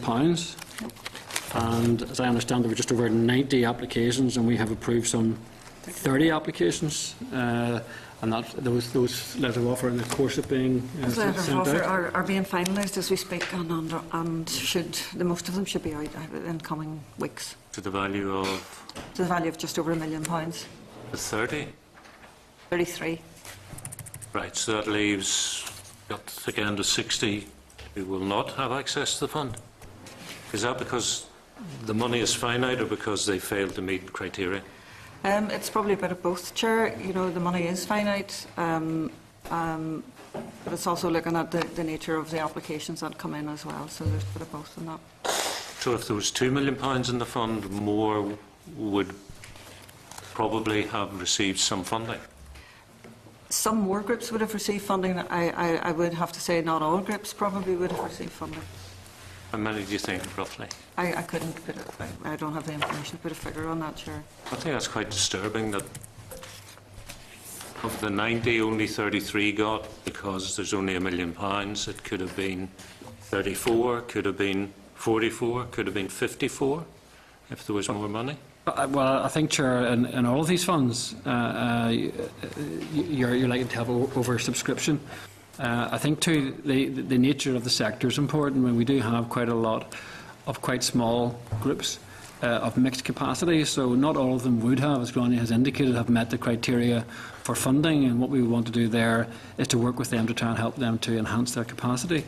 Some of those that were funded are umbrella groups, which would provide services to a range of sectors and areas, and in that way are providing the coverage and the support that's necessary in the sector.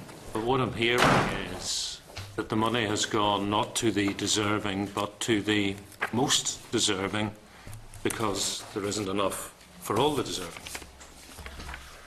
Well, I think what Gráinne said was that those applications that were successful were those that met the criteria for the fund, that were evidenced with a capacity to provide the services and the support that was required to the standard that we would expect. But that in addition to that, and we have done this, where we feel there are gaps when we look at the applicants that have come in, we seek to work with the groups to try and help them to build their capacity. So if there are some areas that aren't covered because the groups aren't strong enough or don't have the expertise, that we can find some way of enhancing that expertise and get support for them from some of these broader support groups that exist in the sector. Sorry, Chair, just to add that, as Mark rightly says, one of the things that we do, which we do work with all the groups, we also liaise directly with the CRC as well, in terms of providing support to groups to be able to help them to, complete applications for funding. MEDF is not the only source of funding for these groups. Some of the groups who apply to us also receive some core funding from CRC as well. Okay, I think it's an issue we might consider coming back to in the time. For now, Gráinne and Joe and Mark, thank you very much indeed. Enjoy your Thank summer. you all very much. Thank you. Thank you.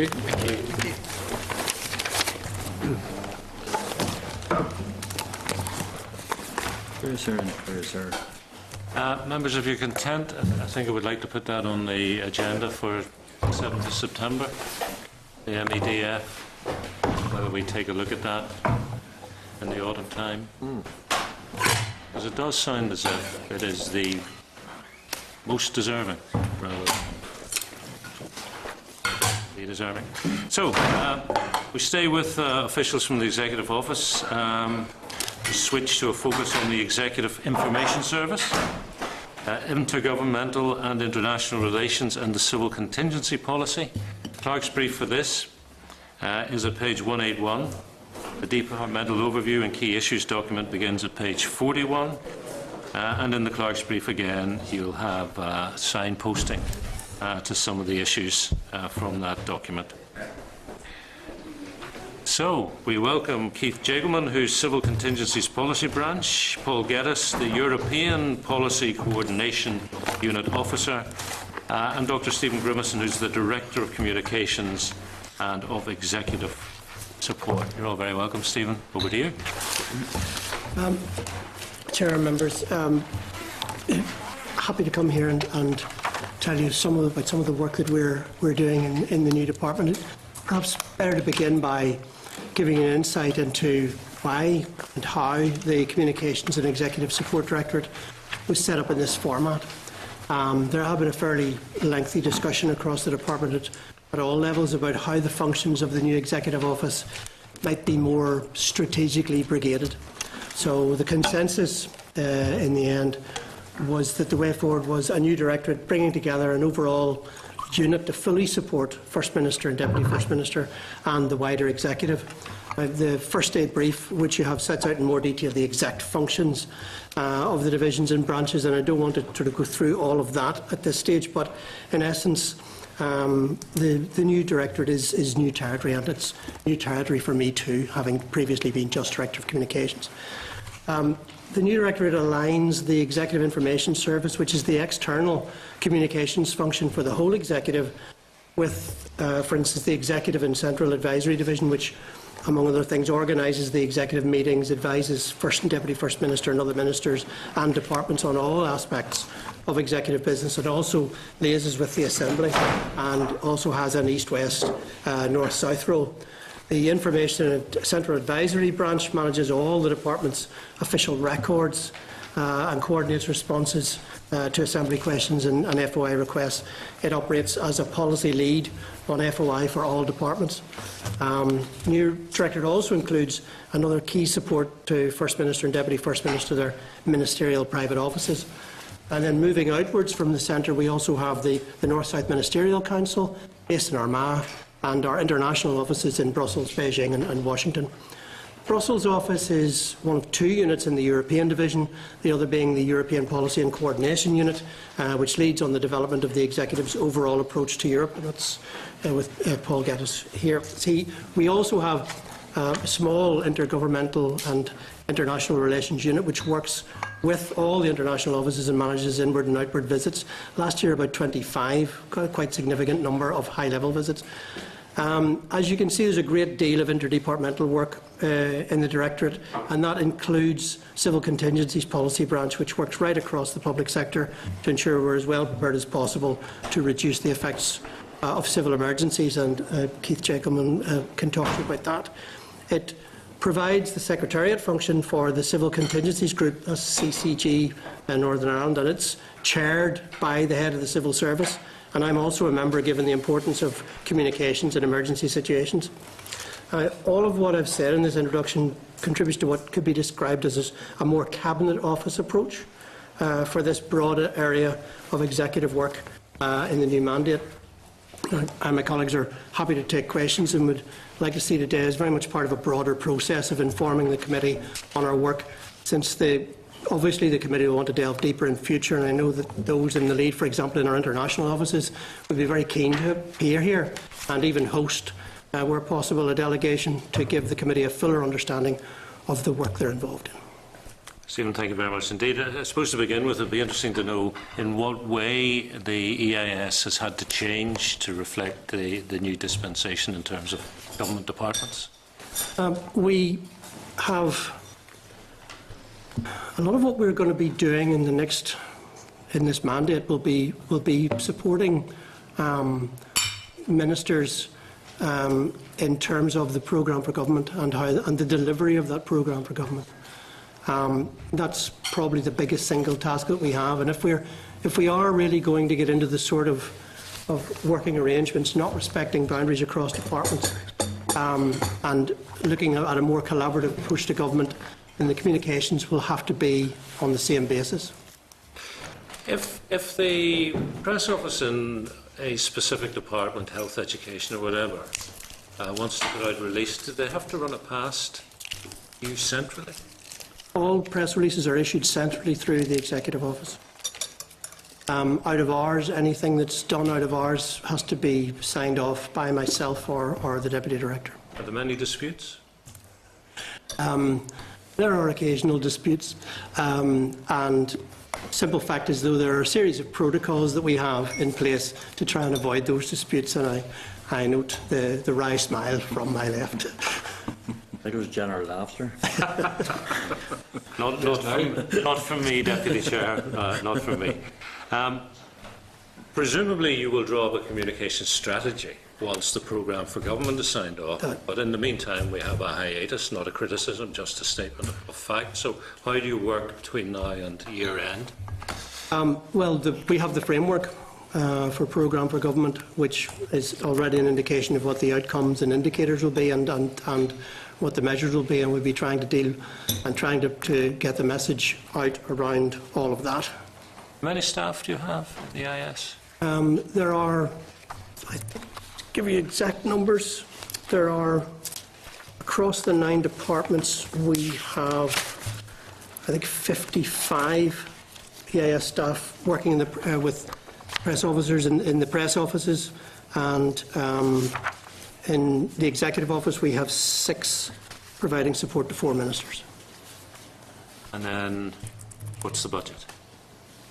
Well, the budget is not, the budget in the departments is not my budget. These are outposted staff to the departments. Do you not have a budget for advertising, newspaper ads? That is run through the government advertising unit, and I think the budget for this year's £12 million. That's not part of your... No, that is the government advertising unit is a shared service for, and is staffed by contributions from right across the executive, and we've moved to a position, actually it's a much more professional position to be in. We've become a much more intelligent customer over the last number of years. We have someone who buys our advertising for us. Also, we're using much more in terms of the internet, and it's not just the traditional methods that we're using.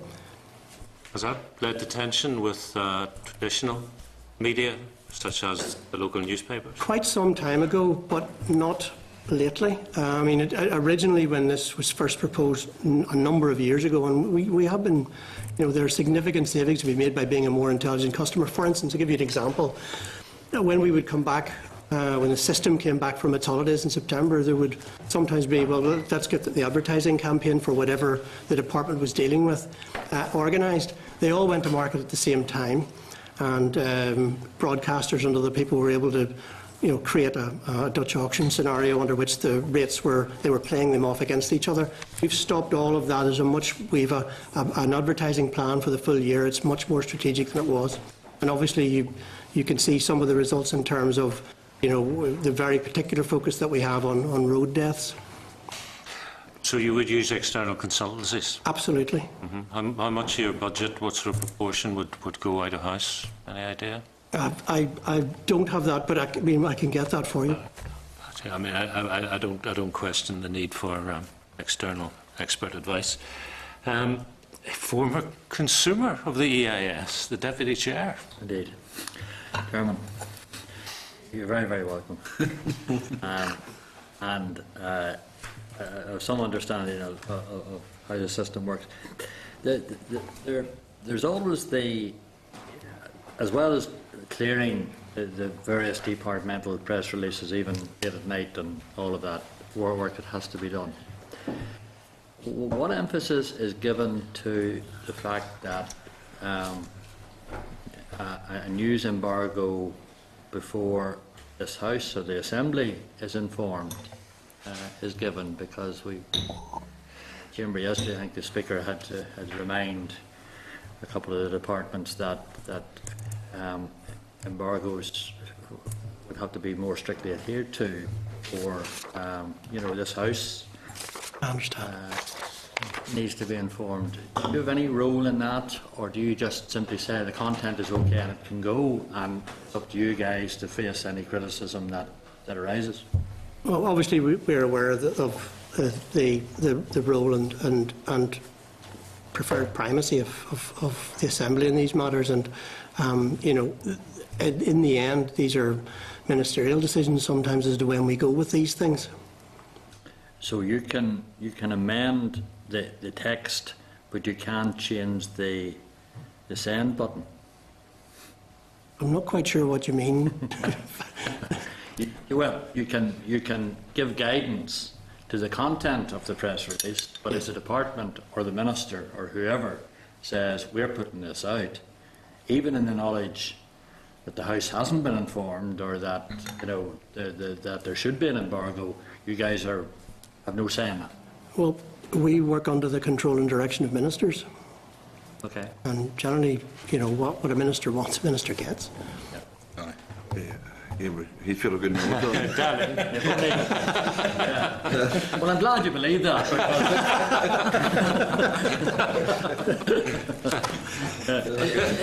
Is there any? I mean, do you see any scope for the point that I make that you should have some sort of consideration? I mean, all these, there are considerations, and on many occasions it is handled in that way. And those considerations are mostly party political. That it doesn't become a party political broadcast on behalf of a minister or that department. But that's generally the guidance. Yes, but given the fact that ministers are the heads of departments, and sometimes things happen. In emergency circumstances and civil contingencies, that sort of thing you cannot wait. If there's public information to be got out to the public, we have to get it out. Yeah. But for routine stuff, more routine stuff. Yes. I mean, in an ideal world, we would be doing everything with a statement in the Assembly. But then again, things have to be organised to create the time in the Assembly for all of that. So it's not a perfect scenario. But I mean, yes, I am fully aware that would be a better scenario. Stephen, how are you going to be outcome focused as the EIS? Well, the delivery of the communications plan for the programme for government itself. That's an output. Well, it's an outcomes focus, because we'll have to focus on what the outcomes are. I mean, your input would be 55 staff and a budget, and activity would be issuing or drafting press releases. The output could be a number of news releases published and covered in the media. But those go to contribute towards, for instance, improving our international reputation. How do you know? Making this a more attractive, because all of that will be there's no process in place to do that at the moment, but measurement is going to be an important factor going on as we go on. I mean the question genuinely. I understand what you're saying. You can have the output. I mean, people used to talk about column inches, and now it's column centimetres. Absolutely, but that's not an outcome. That's an output. Well, if the outcome is that people are better apprised and aware. Remember, at the heart of what we do in terms of the Executive Information Service is to promote and present and explain the policies and services of the government. Now, I kind of think that's a sort of an outcome. But you know the old narrative of the businessman who says, I spend £1 million a year in advertising and half of it's wasted, and if I knew which half that was, I'd stop. Yes, and there's the other argument about, that you can't fatten a pig by continually weighing it. Go ahead. I think it's 15 on at the moment. Yeah, but I do think you have a genuine problem in terms of proving the extent to which you have contributed to the outcome, whether it's longer lives, better high-paid jobs. I mean, how do you do that? But again, that's about promoting and presenting the programmes and policies and services that go to deliver that. But that's about FM and DFM going to Washington and selling Northern Ireland as a wonderful place to invest. Not just, it's also about a health minister, and we are responsible for the health minister's press office, delivering things for the public, longer and healthier lives. This sits alongside all of that effort.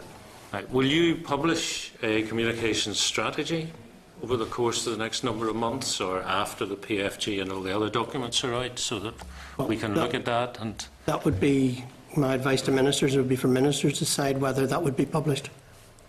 So you will have one, but it might not be published. Well, I think we now want to weigh the bacon, so you're tantalus, isn't it? Members, anything else on this? Sure, on that point, so there's no real evaluation. I'm only throwing it out there. Well, there is evaluation. I mean, I was looking at stuff the other day in terms of how the Department of Health's Twitter feed was working in terms of retweets, and how we were getting, from a single tweet, how we got to 44,000 with one tweet in terms of the retweets. So there are a series of metrics which we do not have entirely in place at the moment, but we are in the market for having in place very shortly. Still weighing the pig. Yeah, it's still, to my mind, it's still outputs, and I don't mean that as a criticism of you. I think that's the way communications works. It is more difficult to say this contributed to the outcome, but maybe you disagree. I do. Oh, okay. With respect, Chair, I mean, if the outcome, for example, sorry, but is it okay? Yeah, of course. If, for example, one of the outcomes you were looking was, I know that on my Twitter feed, I would see occasionally something, say, tweeted from the Department of Health around awareness around prostate cancer, for example. So if you're talking about, say, a public health issue, and the Executive Information Service is putting out a tweet sort of advertising to people, you know, this is how you contact, or this is how you seek information about an issue around public health, then I think if that single tweet, for argument's sake, was reaching 44,000 people, I think you probably could argue that that's a positive outcome. Oh, I think there are areas like that. If you have a campaign and you see a spike in people, for example, presenting to their GPs, I think you can make a working assumption that the spike is down to a communications campaign. Yeah. But I do think it is difficult, and I think it is much... It's harder to quantify. It is more easy to quantify the output than the outcome, and I think that's particular to communications. But If I could, Chair, I mean, we've been working with some folk in the broader health family. No one ever rings up the hospital to say I had a great time. However, so constantly the Department of Health will be on the receiving end of lots of stories about what didn't happen for a particular patient. So one of the things that we're trying to do is to begin to capture a little bit of the health story in a more, in a wider way, in the sense that, you know, there are, I don't know, 25,000 live births, 28,000 live births a year. So there are stories to be told there, and there's a little social media pilot going on as we speak to try and begin to capture some of that so that people can actually give a feedback in terms of how they have been dealt with by the health service.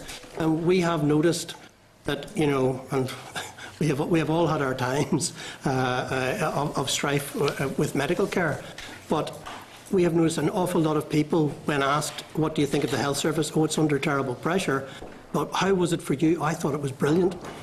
And it's we need to find some way. One of the things that we'd like to do is to find some way of getting that story out there, that there is good work being done by our professionals. balance between statistics, whether it's waiting lists, budgets, and the human interest stories. Yes. Good and bad. Yeah. Could we move on then to intergovernmental and international relations? And you'll probably not be surprised if we start in Brussels. The office of the Northern Ireland Executive in Brussels. What's the latest communication there? Well, the office is, as you might imagine, very busy at the moment. Andrew Elliott, the Grade 5 and the head of the office there, is involved in a lot of basically we're intelligence gathering, we speak. In fact, the head of the civil service is right now on his way to Brussels to see what we can find out and to use our influence to see where we get with all of this. Andrew has been providing a heads up effectively this week. He has drawn together all the inputs from all of the departments in terms of what the implications are by the 9 departments, and then reflecting that back to the head of the civil service, and then the head of the civil service is reflecting that to First Deputy First Minister and the broader executive. Would it be reasonable to assume that in the short term, by which I mean from the up to the moment Article 50 is triggered, if it is triggered, and the 2 years after that, that the office is probably more important than ever? Yes, and actually I would contend that that office will be even more important as we go through the 2 years. If you look at the task force which is operating there, I mean, that could help smooth the path for us over the next couple of years. There's an awful lot of stuff to be done, and I mean, at the moment we have been given a very wide degree of latitude by ministers to talk east, west, north, south, also to Scotland and Wales. You will be aware that the Scottish First Minister is trying to create a bit of a group around the devolved administrations, and central to all of this will be giving Northern Ireland a very central role in terms of the negotiations. And if we look ahead to the point where the negotiations are finished and Brexit is completed, that would not necessarily mean the end of that office, would it? I wouldn't have thought so. Or, well, we don't know because we don't know where we're going to be in 2.5 years' time. However, I don't think anybody in this room would contend that whatever happens, there will not need to be a relationship between the Northern Ireland Executive and Brussels. So there may be a need for presence. Let's not Yes. assume anything at this point. The scale, range and nature of that will have to be decided through the negotiations, but I would be amazed if there were not a need for some form of representation. What about intelligence gathering by our offices in the States and in China? Again, in terms of the European decision, there has been quite a lot of activity in the United States. As you're aware, my sense is a tremendous sense of disappointment that's coming back to us, and I make no comment on whether that's on the right or the wrong side of the argument. One of the more intriguing things that may come out of this is the impact on the presidential campaign, in that if you consider what has happened here in terms of the political establishment not being believed, you translate that across, and I know that we get an impression that there's a tremendous nervousness in the Clinton camp about what happened with Brexit. And what about China? Sorry? China? China has, and people might be surprised to hear, but has regular and constant engagement with Brussels.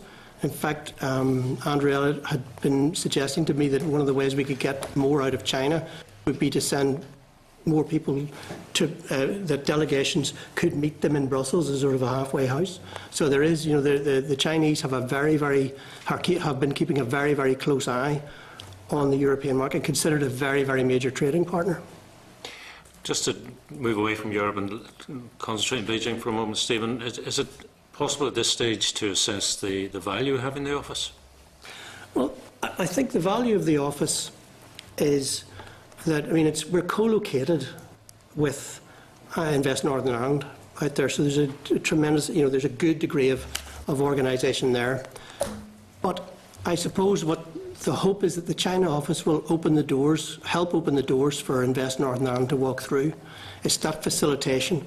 And if you consider that previously a lot of goods and services that we were putting into China were going through an entrepot like Hong Kong, what we're trying to do is to target particular regions of China, which are maybe 55 million, 60 million people at a time, and if you're dealing directly with them, so the implications for us in terms of students, a student exchange, teacher exchange, plus you will know that the agri-foods scenario is really pushing at China as well. So I think the office was a good idea, and I know that First and Deputy First Minister are intending to be there before the end of the year.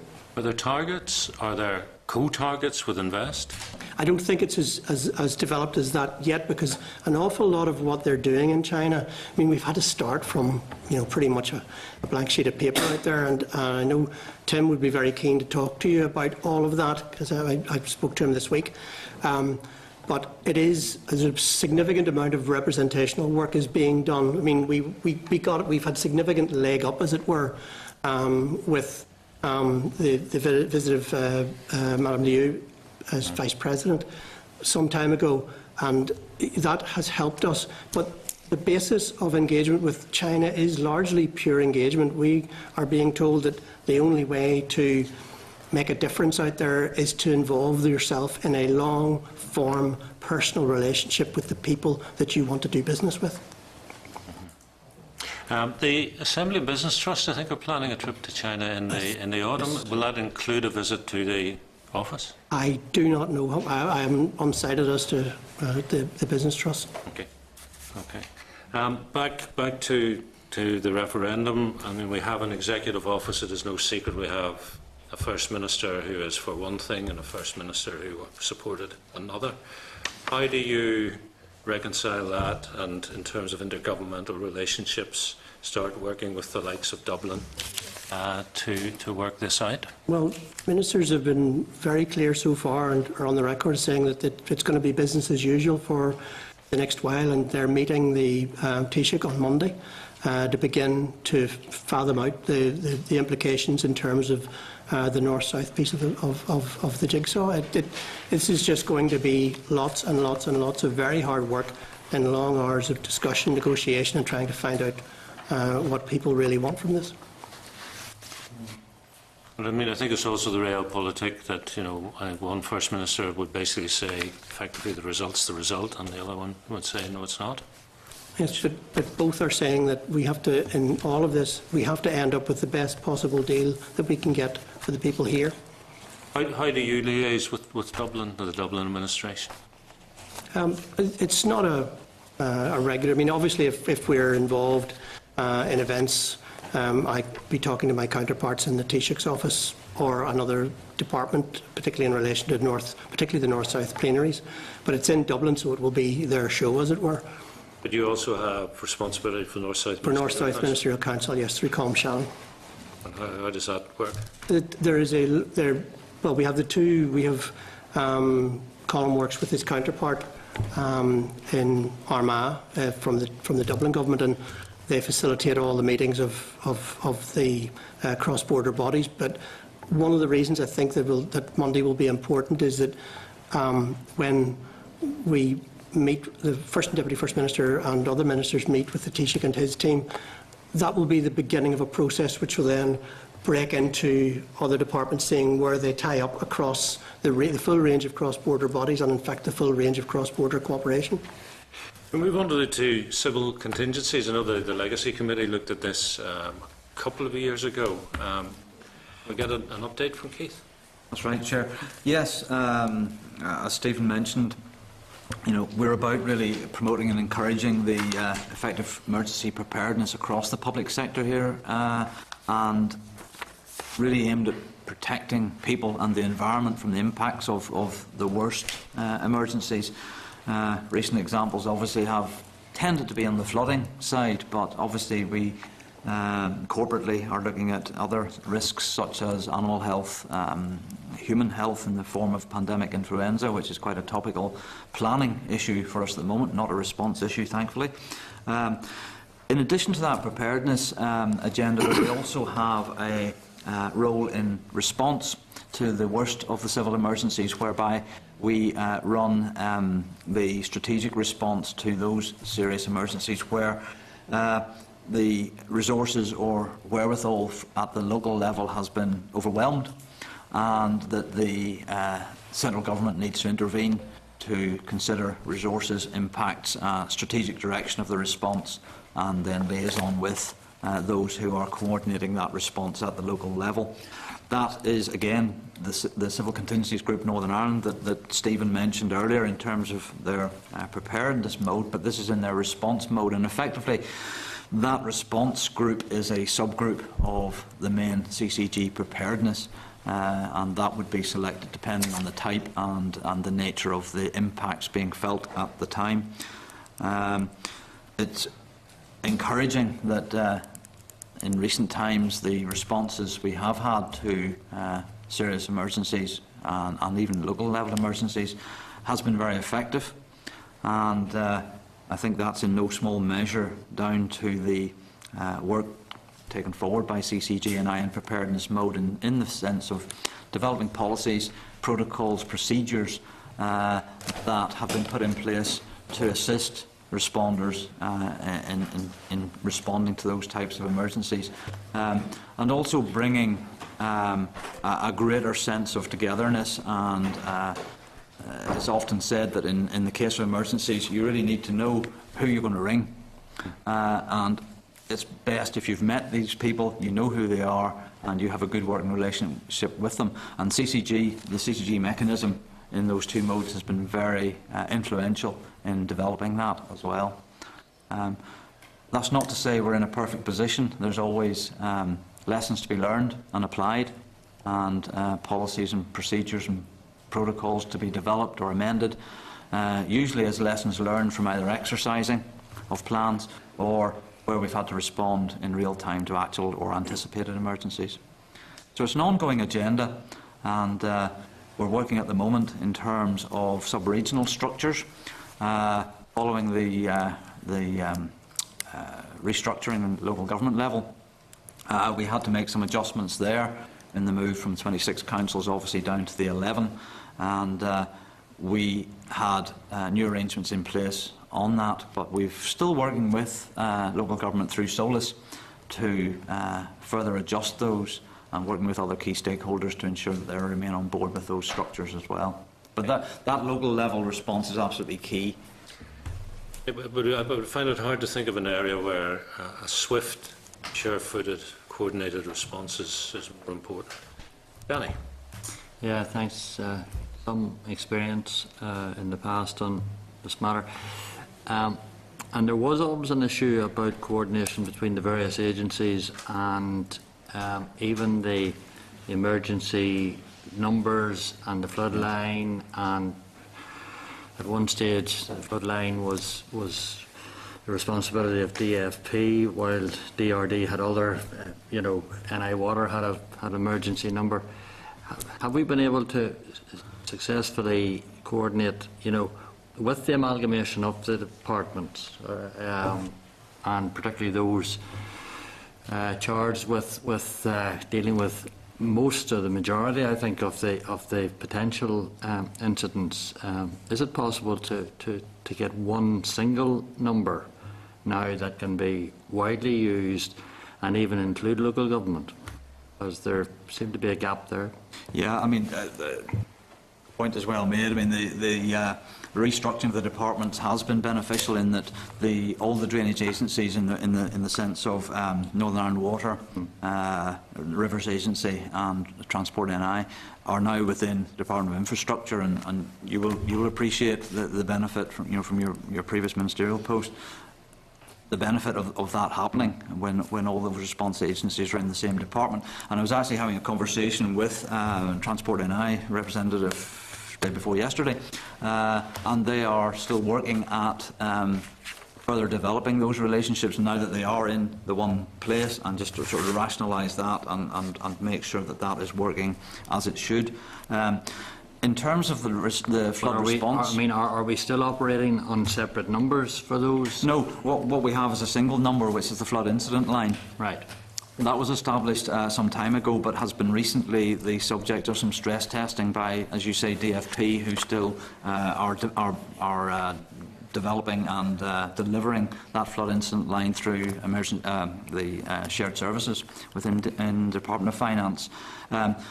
That stress testing did lead to some issues, which the finance people are working with, it's Land and Property Services actually within the department, are working with the drainage agencies to review the flood incident line, looking at its effectiveness, looking also at value for money, and they have, I know, involved BT in looking at various other solutions that might be more effective than the one that is currently in place, and perhaps more cost effective than the one that is currently in place. So that conversation is ongoing. I think they're looking at later this calendar year to perhaps have identified a preferred option and to move towards that. And it does look like it works at the moment, but I think this will just be a better option, a more flexible option, and one that will probably be less expensive. Ultimately, those affected by any margin of serious incident are not totally interested as to which department it is. They just want it sorted. Yeah. That was always my experience. Yeah. Thanks. Okay, Danny, thank you very much. Gentlemen, thank you. Paul, Keith and Stephen. Very nice to come. Chairman. Notwithstanding your earlier remarks, good luck with bringing home the bacon. Thank you very much, Chair. Continue to wear the bacon. Appreciate it. Okay, members, next briefing is the ALB, that is the Commission for Victims and Survivors. Clark's brief is page 185. The paper submitted by the Commission is at page 187, and the extract from the departmental overview of key issues begins at 189.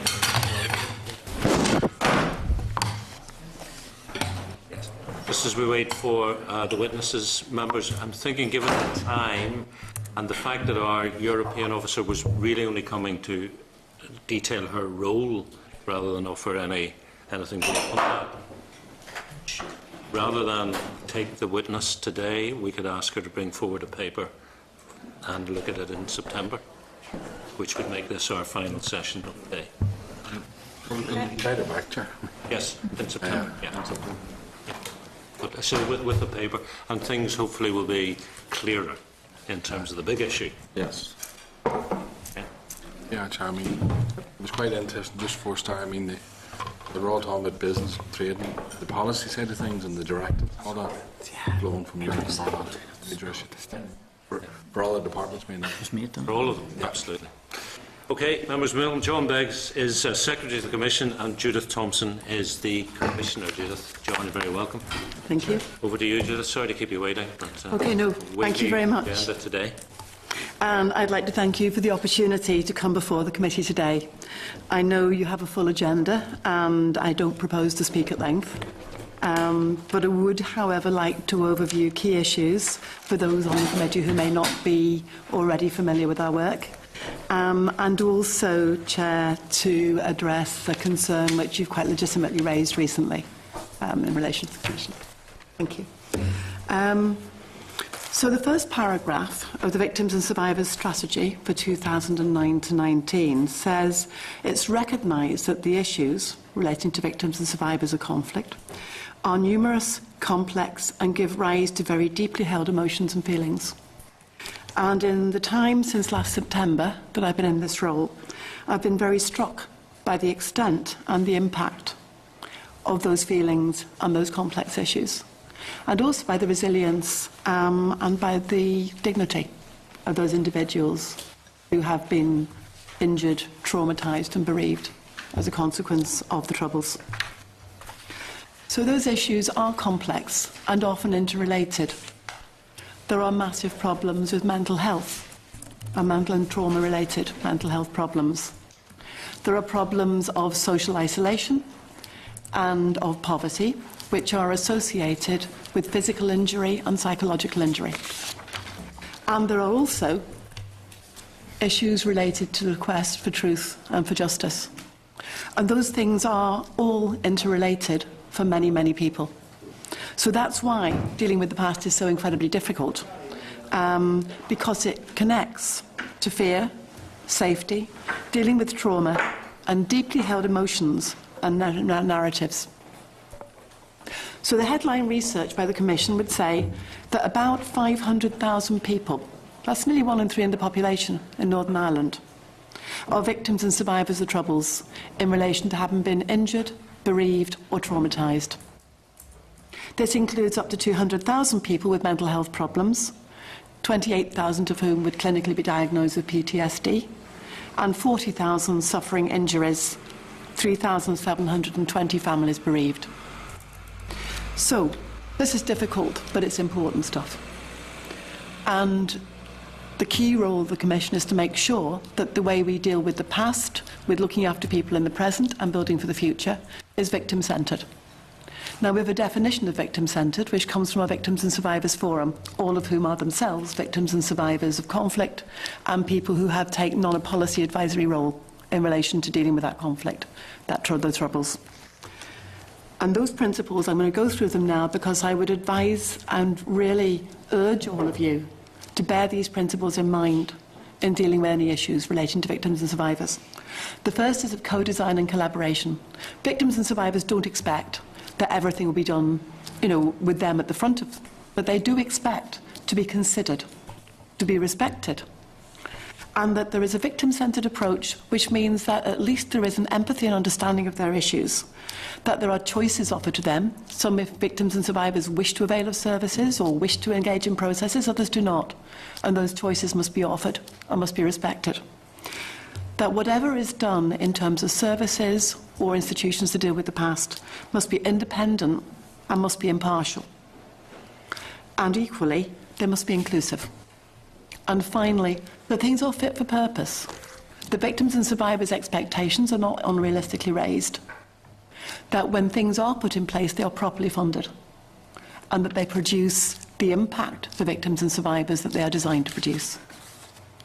So the Commission and the Forum have engaged with politicians and legislators, with the justice sector, including the Chief Justice and the Department of Prosecution, and also with international bodies, to really ensure those principles inform and improve how we deal with the past and support victims and survivors in the present and future. In terms of background to the Commission, I will be brief, but we can provide a paper giving as much detail as you wish. We were established in 2008 under the Victims and Survivors Order 2006. We're a non-departmental sub-public body, and we're a small one. So we have currently 10 staff and an annual budget of £864,000. And our primary function include research to inform policy and make sure that policy is influential and effective. Also consultation, advice and advocacy on behalf of victims and survivors. And most importantly, as I've already referred to put in place a forum made up of victims and survivors themselves who will advise us on policy issues going forward. Our strategic role within the policy is that we have responsibility for strategic assessment of need. We have responsibility to make sure that the correct structures are in place to meet those needs and to identify gaps in provision for victims and survivors. The Commission oversees and provides guidance to Government in relation to the 3 key areas of dealing with the past, improving services and building for the future. One of the immediate priorities for me as Commissioner is on replenishing our Victims and Survivors Forum. That can't happen without a Commissioner in role, and therefore at the point I took up office last September, we were a considerable number, about 8 or 9 people short on that forum. In April, I launched a public call based on an outline on the responsibilities and the personal attributes required for members of the forum and of the demands it will make on individuals. That public call was followed by an appointment process that we hope will maximise the transparency and the inclusivity of that forum. The Commission has now assessed 66 expressions of interest and held a number of information sessions with potential members, and we recently wrote out to individuals confirming panel membership. So we have now a broader panel made up of those people who came forward, and from that panel we will draw members of the forum. So we have currently 15 members who remain on the forum, and the balance will be made up to balance the forum from those people who have come forward to the panel. We have 9 new members therefore coming in immediately in July, and the final 15 coming in next April. That will give us a new forum. It will also give us a wider consultative network, which we're going to refer to as that panel. It means that if people choose to leave the forum, and that's legitimate, you know, it's not for everybody, and it's a very, very tough process. And some people may come on feeling this is going to be for them and decide it's not. If that happens, we'll now be able to replenish the forum from the wider panel. So we'll be able to keep it sustained. Okay. Coming on to dealing with the past. I believe it's critically important that our political parties are able to reach agreement on a way of implementing those measures for dealing with the past, which were contained in the Stormont House Agreement. And in relation to the implementations of those measures, I would say on behalf of victims and survivors that we are not where we would hoped to have been. There is a realisation that we came very close to agreement, and that the opportunity that is still before us needs to become a reality. Victims and survivors have waited a long time to have their needs met. My predecessor provided advice on dealing with the past, and that acknowledged 4 key issues. Acknowledgement that the harm that has been done needs to be acknowledged, that the impact and responsibility for that harm needs to be acknowledged, that there needs to be truth. People are realistic. They know there are things that they will know and things they will never know. But at least that there is seen to be transparency and as much quest for truth as is reasonably possible. Justice. And not for everybody does that mean people going to prison. For some it does. For others it means an acknowledgement of responsibility or of accountability. And finally, reparation. You know, that people, you cannot undo harm that's been done. It would be wrong to pretend that you could repair harm that had been done across our community. But you can look after people who've been harmed. You can give people the means to have the best life they can have in the circumstances in which they find themselves, be that physically injured, psychologically injured or caring. And we all have a responsibility to make sure that happens. So it's our view that the Historical Investigations Unit, as proposed under Stormont House Agreement, will make a significant contribution to the pursuit of justice for families seeking it. That the Independent Commission for Information Retrieval has potential to uncover more truth for those who want it. That the Oral History Archive will also provide a central place for people to share experiences and narratives. And we also believe that the Mental Health Trauma Service, advocacy support, and the pension for the seriously injured, all parts of the Stormont House Agreement proposal, will go a long way to starting to properly address the harm done, and in that sense to provide some reparation. Okay. There is equally, and I think something I think requires more emphasis, the Implementation and Reconciliation Group, which has the power to deal with the issue of acknowledgement. And we believe that's a really important issue, universally, for victims and survivors, and we would urge you to look seriously at that and to consider it as something which should be underpinned by legislation. And finally, in relation to dealing with the past, I do want to highlight the issue of the pension for the seriously disabled. It's something which, going around different parties, political parties, and also civil groups, nobody has said to me that this should not happen. It has universal almost support in terms of just something which needs to be done to look after those people most harmed. And the barriers, which I understand are very real, but they are, I believe, ideological and political, and they need to be somehow negotiated and navigated. It's simply not good enough to tell those people who are most harmed that even if we make progress on some issues, that somehow what they have suffered is too hard to do. And the other thing to remember in relation to this is that proposals we have in front of us, particularly in relation to the pension, will only help those who live within Northern Ireland. And there is a serious issue about those people who are seriously injured, who live outside Northern Ireland, many of whom are more isolated and in a worse position, I believe, than those who live here. So in summary, I would really urge you, all of you as political representatives and as this committee, to seek to progress those issues of dealing with the past. And in a way, perhaps we won't, in any of us, be able to see everything we'd want to see, but not to let the perfect be the enemy of the good in relation to making progress. Okay. In terms of improving services, I know that the committee's already heard from the Victims and Survivors Service. You know about the really important work that's being done there, and I'm not going to repeat what's already been said. There's a good working relationship between the Commission, the Service and the Department, and we've been working together in a co-design process for the last 18 months with the aim to improve service delivery model.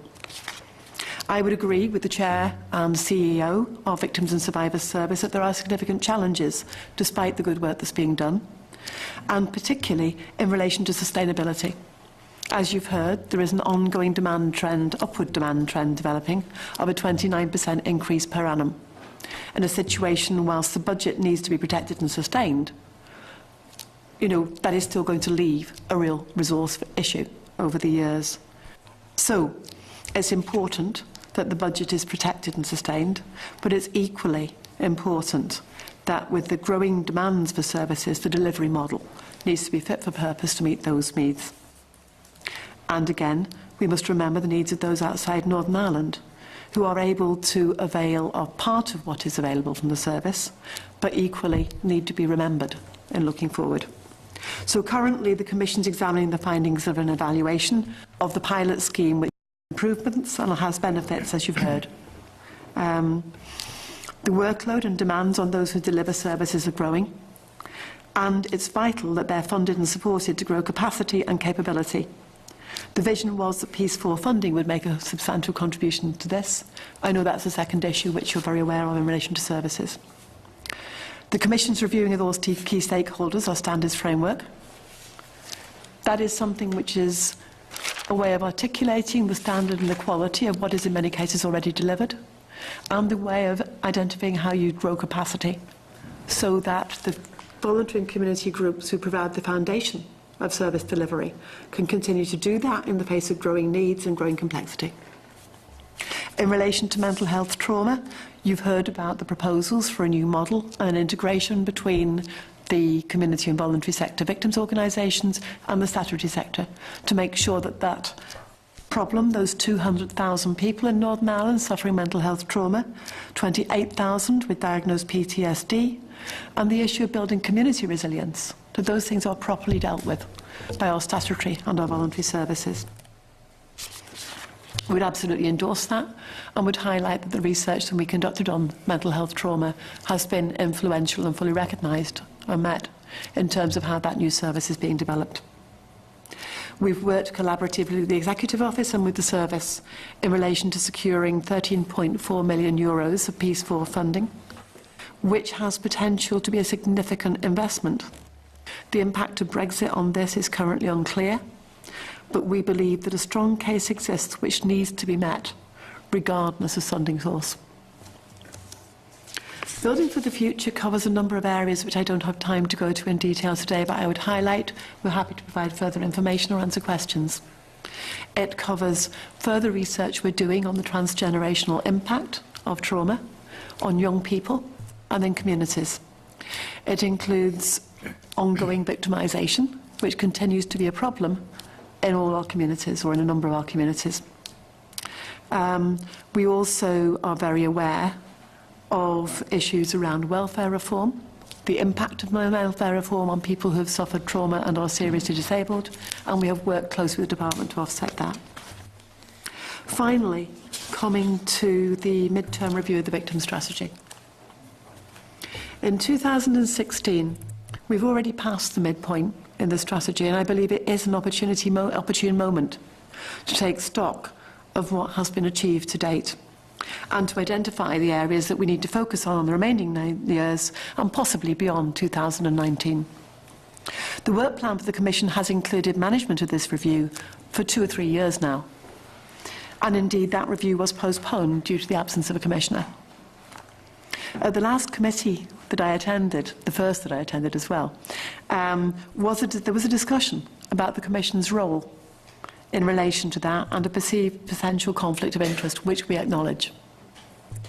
Therefore, we have appointed independent evaluators to assess progress, and we are establishing a panel, a steering group for that review, which will receive the independent evaluators' report.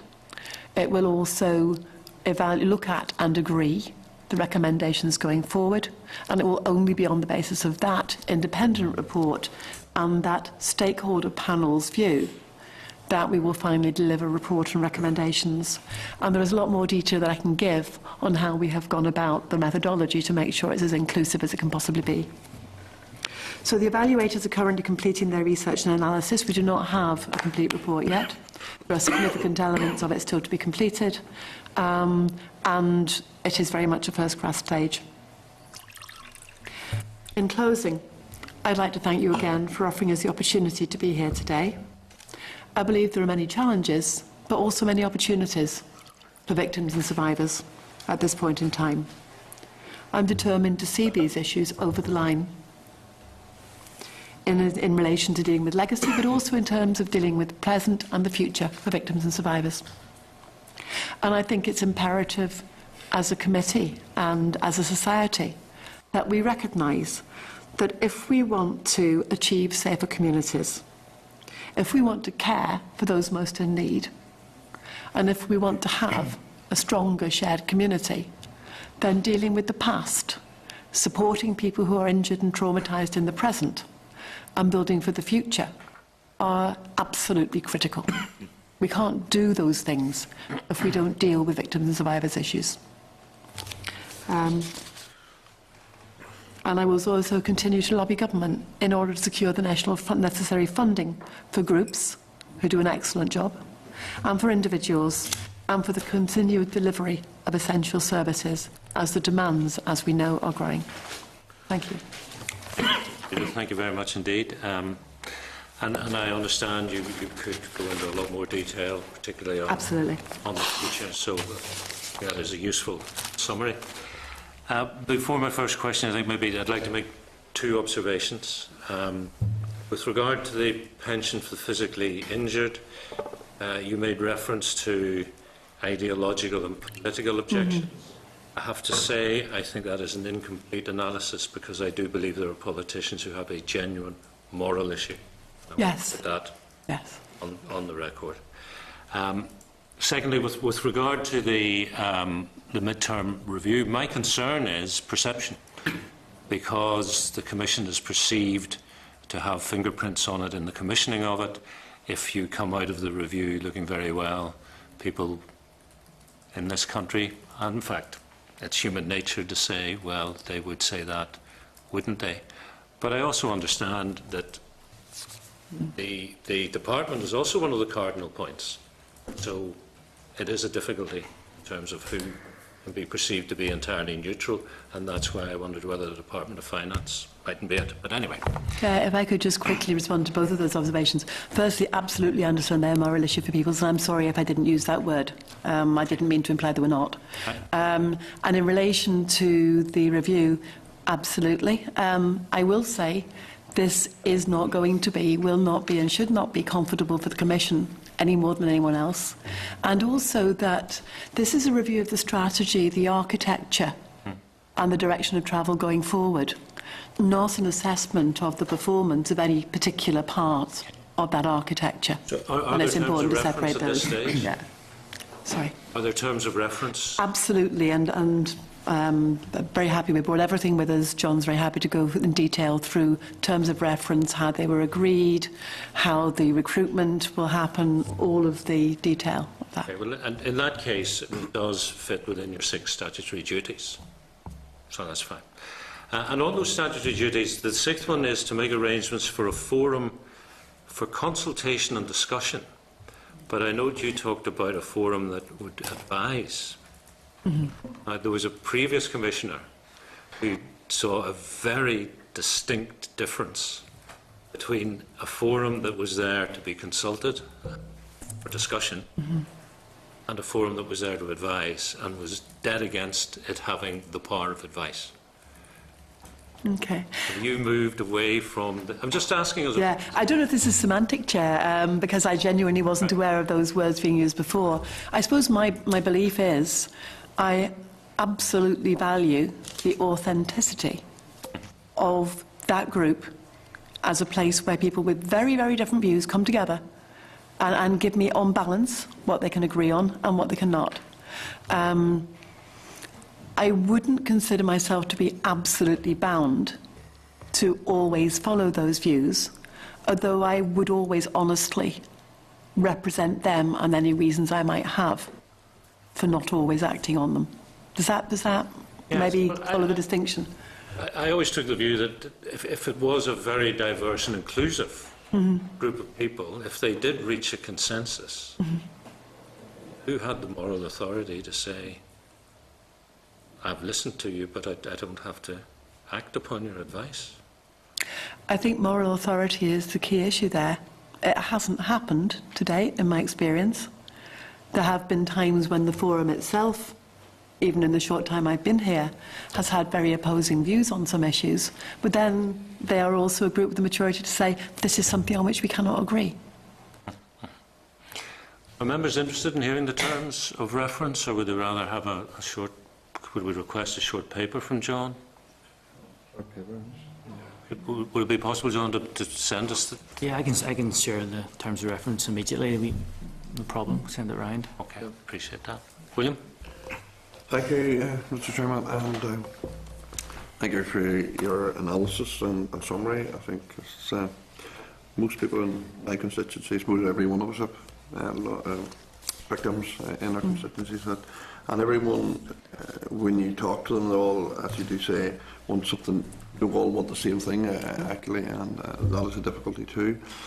In relation to an agreement, if it is reached in some way, coming to terms in relation to a pension for those that are seriously injured, I think it is important that expectations are not raised in regard to that, because I mean, I have met victims who just think there's going to be a pension for everyone. You know, people don't fully understand. And I do think that it's important that expectations, because I have been in certain meetings where I've heard some politicians raising expectations, and I think not good either. Not in relation to whether or not there can be an agreement found to go down that route, but the fact that if there was an agreement that maybe more people, I would have thought somebody very seriously injured would be getting a pension. Is not right, as far as I read into it. Is that right? I mean, the advice of the Commission is that it should be for those seriously physically injured and those seriously psychologically injured. Now, we understand it is easier in a way to assess serious physical injury than it is serious psychological injury. We also believe there is an equality issue and a real moral issue about not recognising psychological injury. So it may be that the processes for assessing those things need to be looked at. But you're absolutely right. Our advice is quite clear. Whilst it would be wonderful to give a pension to absolutely everybody who's suffered harm, that isn't the proposal that's on the table. It is for those people who have been most seriously harmed and have therefore been unable to work as they would otherwise have done, to generate a pension as they otherwise would have done, and are entering old age, often in situations of absolutely unacceptable need, given the cost of living with disabilities as well. Thanks. It's just that I have some concerns around that, and it is an issue. And as you said, trauma is very difficult. Well, it's difficult. It's impossible for the rank and file person to identify that. I think it has to be the expert. Yeah. It could be an issue in the future. That's certainly an implementation issue that will have to be addressed. Yeah. Okay. Dan? Yeah, welcome and thank you for the presentation. Can I just ask, given that mental health issues figure so prominently for victims and survivors, what level of cooperation has been extended in terms of the Department of Health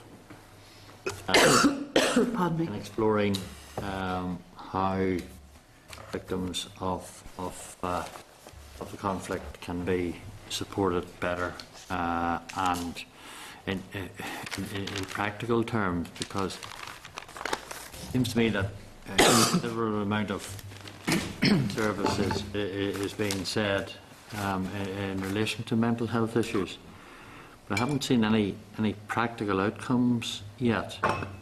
I mean, are you satisfied that your concerns and that your views and that your representations are yet been taken seriously? I am happy that the model that's proposed would address the extent of needs and would express the advice that the Commission's given. Obviously, we are at the kind of design rather than implementation stage with that new model. There is a close working relationship between ourselves, the service, the department and the Department of Health to put that into place.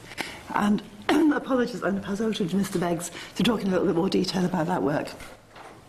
Yes. I'm sorry, I have a sore throat. All right. Yeah, I mean, we were happy when the Minister for Health last year announced, early work on the establishment of a mental health trauma service. We've been working with both the Executive Office and also the Department of Health to really work that model up in the statutory sector and both within the voluntary sector as well. Piece 4 funding was a big element of that, certainly within the community and voluntary sector side of it, and that would form the basis of the lower stepped care model support that would be provided. And then at the higher level, obviously the statutory sector would pick that up. So we're content. The basic question is, are they taking our research and the issue of legacy and the mental health problems seriously? Yes, at this stage, but we obviously want to see further investment in that and that to develop over the coming months as part of the Stormont House Agreement commitment. Okay. Yeah, on that, I was, personally, if I may use my position, if that is abuse, this idea of community resilience rather than a purely medicalised model, which we need, but the idea of building up community resilience, I think, is where we make a huge transformational impact.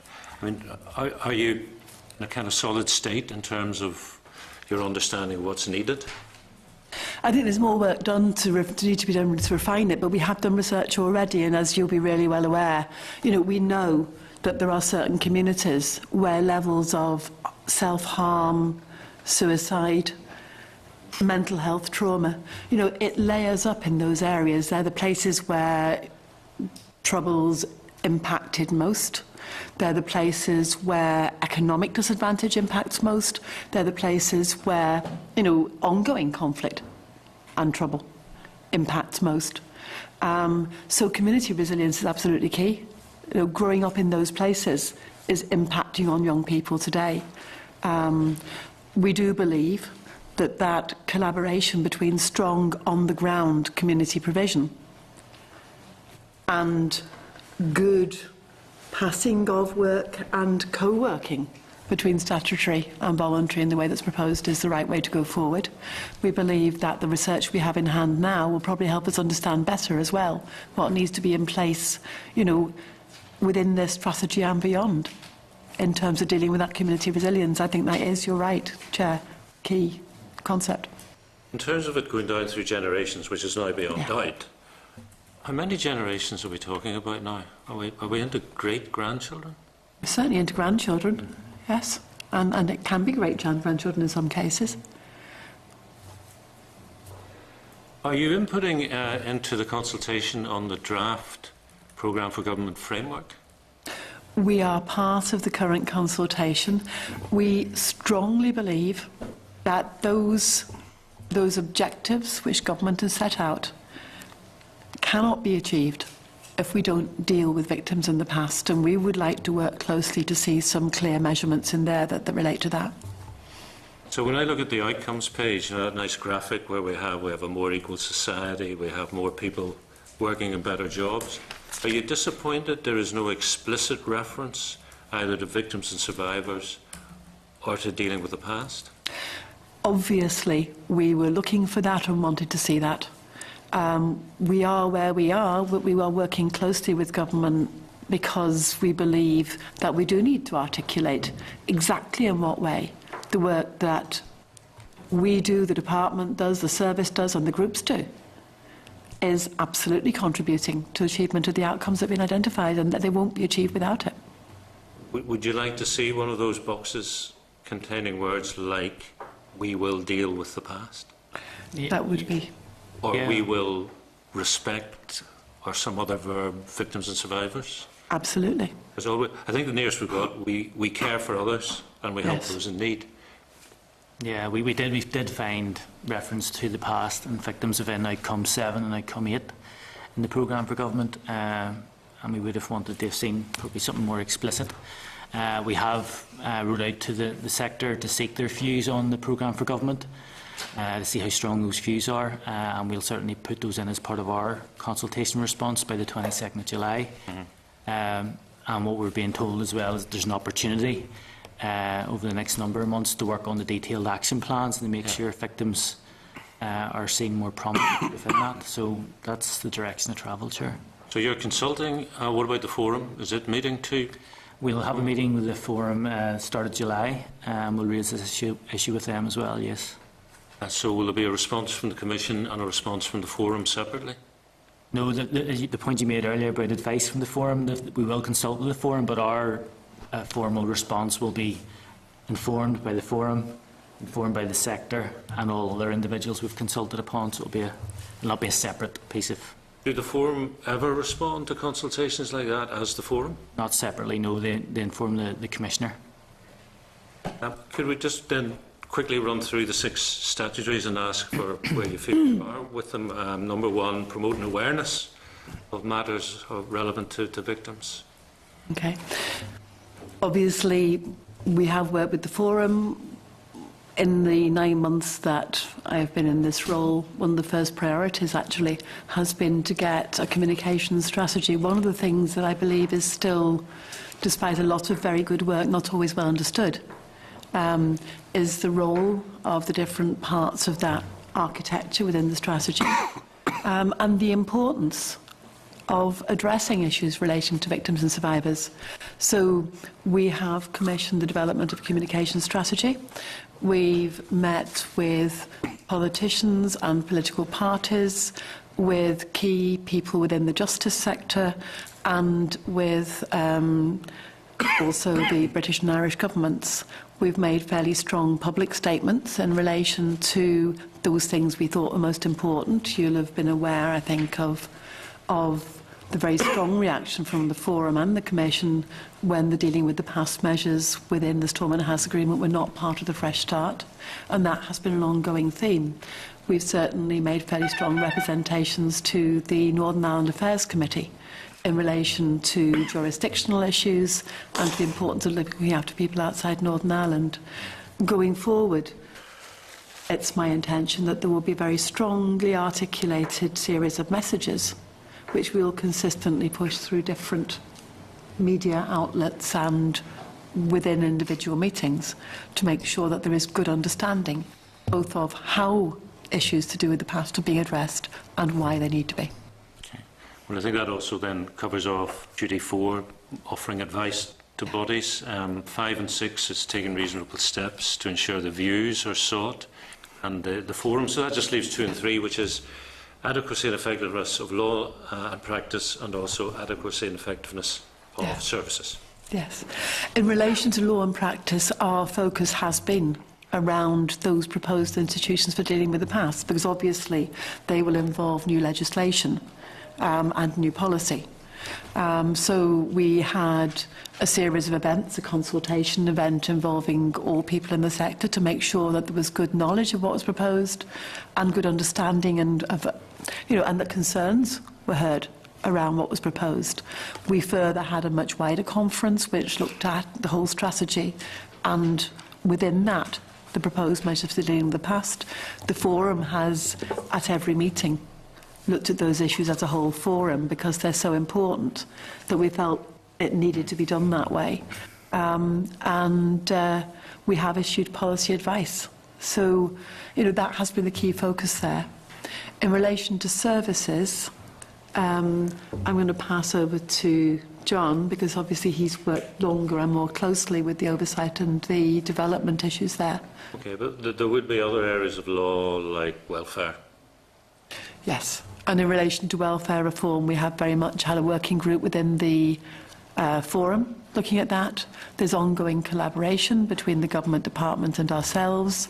There was an agreement that victims and survivors will be exempt from the impact of welfare reform in the first year, and an agreement on exempting people from reassessment, where assessment has already been done. So yes, we have tried to deal with those issues. We believe they're key. Because we have thousands who lost their lives, but we would have tens of thousands with lost opportunities in employment, education, health, housing. So it is a very broad. Absolutely. John. Yes, in terms of services, obviously we have an ongoing role in terms of monitoring the work of the Victims and Survivors Service, and are very pleased to report that, and I'm sure you heard it yourself from them, Chair, that the generally level of complaints, call handling, basic service provision has improved greatly to the extent that we're receiving almost no issues or complaints from the service. So in terms of the Victims and Survivors Service, things are much improved.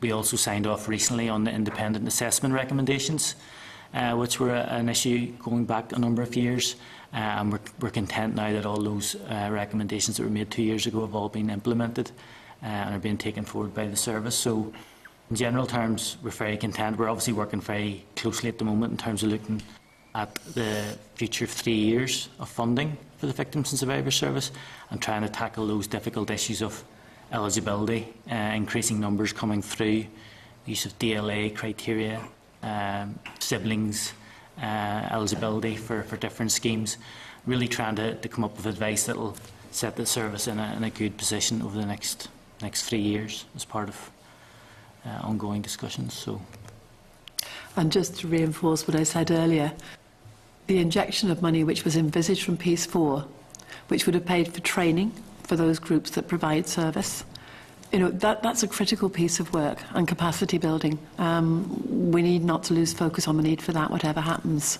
with Piece 4.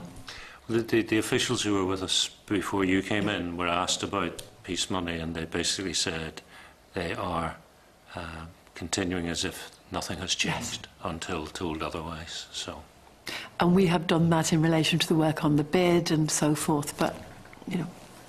Well, uncertainty and broken promises is the lot, to some extent, of victims and survivors, so let us hope we buck the trend. And it should not be, yeah. John, Judith, thank you very much indeed. Appreciate you coming in. Okay, thank you. Thank you. Members, if you will permit, we have just a tiny bit of paperwork before we break. Correspondence is summarised at page 100. Agreed, Chair. Eh? Agree those action points there. He's got his bucket and spade ready. 194 we agree. 194 of your reading pack is the summary sheet of correspondence. I want to draw your attention to this. On the 8th of June, we agreed to circulate the annual report on public bodies and public appointments for 14-15 to the other statutories. So at page 201, there's a copy letter from the Committee for Communities to the Executive Office, and they're expressing concern about an imbalance of representation on boards, not just gender, but disability and ethnic minorities. So in your table pack at page 14, correspondence from the Chair of the Committee for the Economy, expressing concerns about the composition and the number of public bodies, and asking if we are intending to undertake a review. So, first of all, you can tend to reply to the chairperson for the Committee for the Economy, indicating this will be one of a number of issues which we'll consider on the 7th of September at the strategy meeting. Great. Yeah, good. Okay, page 203, correspondence from the Committee for Finance, providing the Department of Finance budget timetable and a provisional timetable for statutory committee budget scrutiny within it.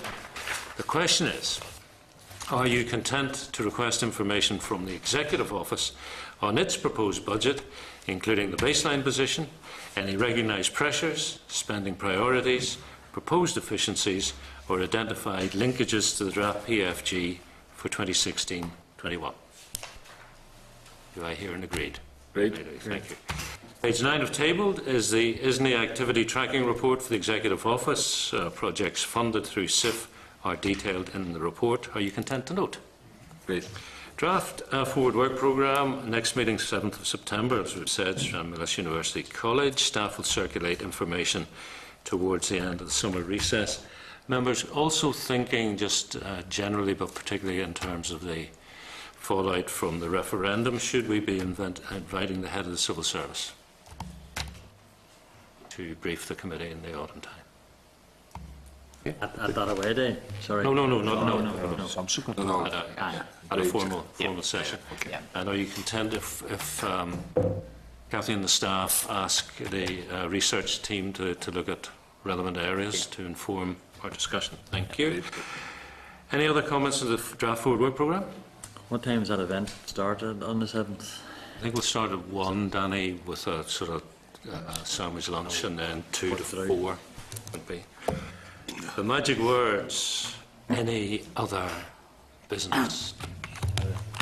If not, we adjourn until Wednesday the 7th at Stranmillis University College at 1 p.m. Members, thank you very much. Enjoy your summer. This is the Northern Ireland Assembly.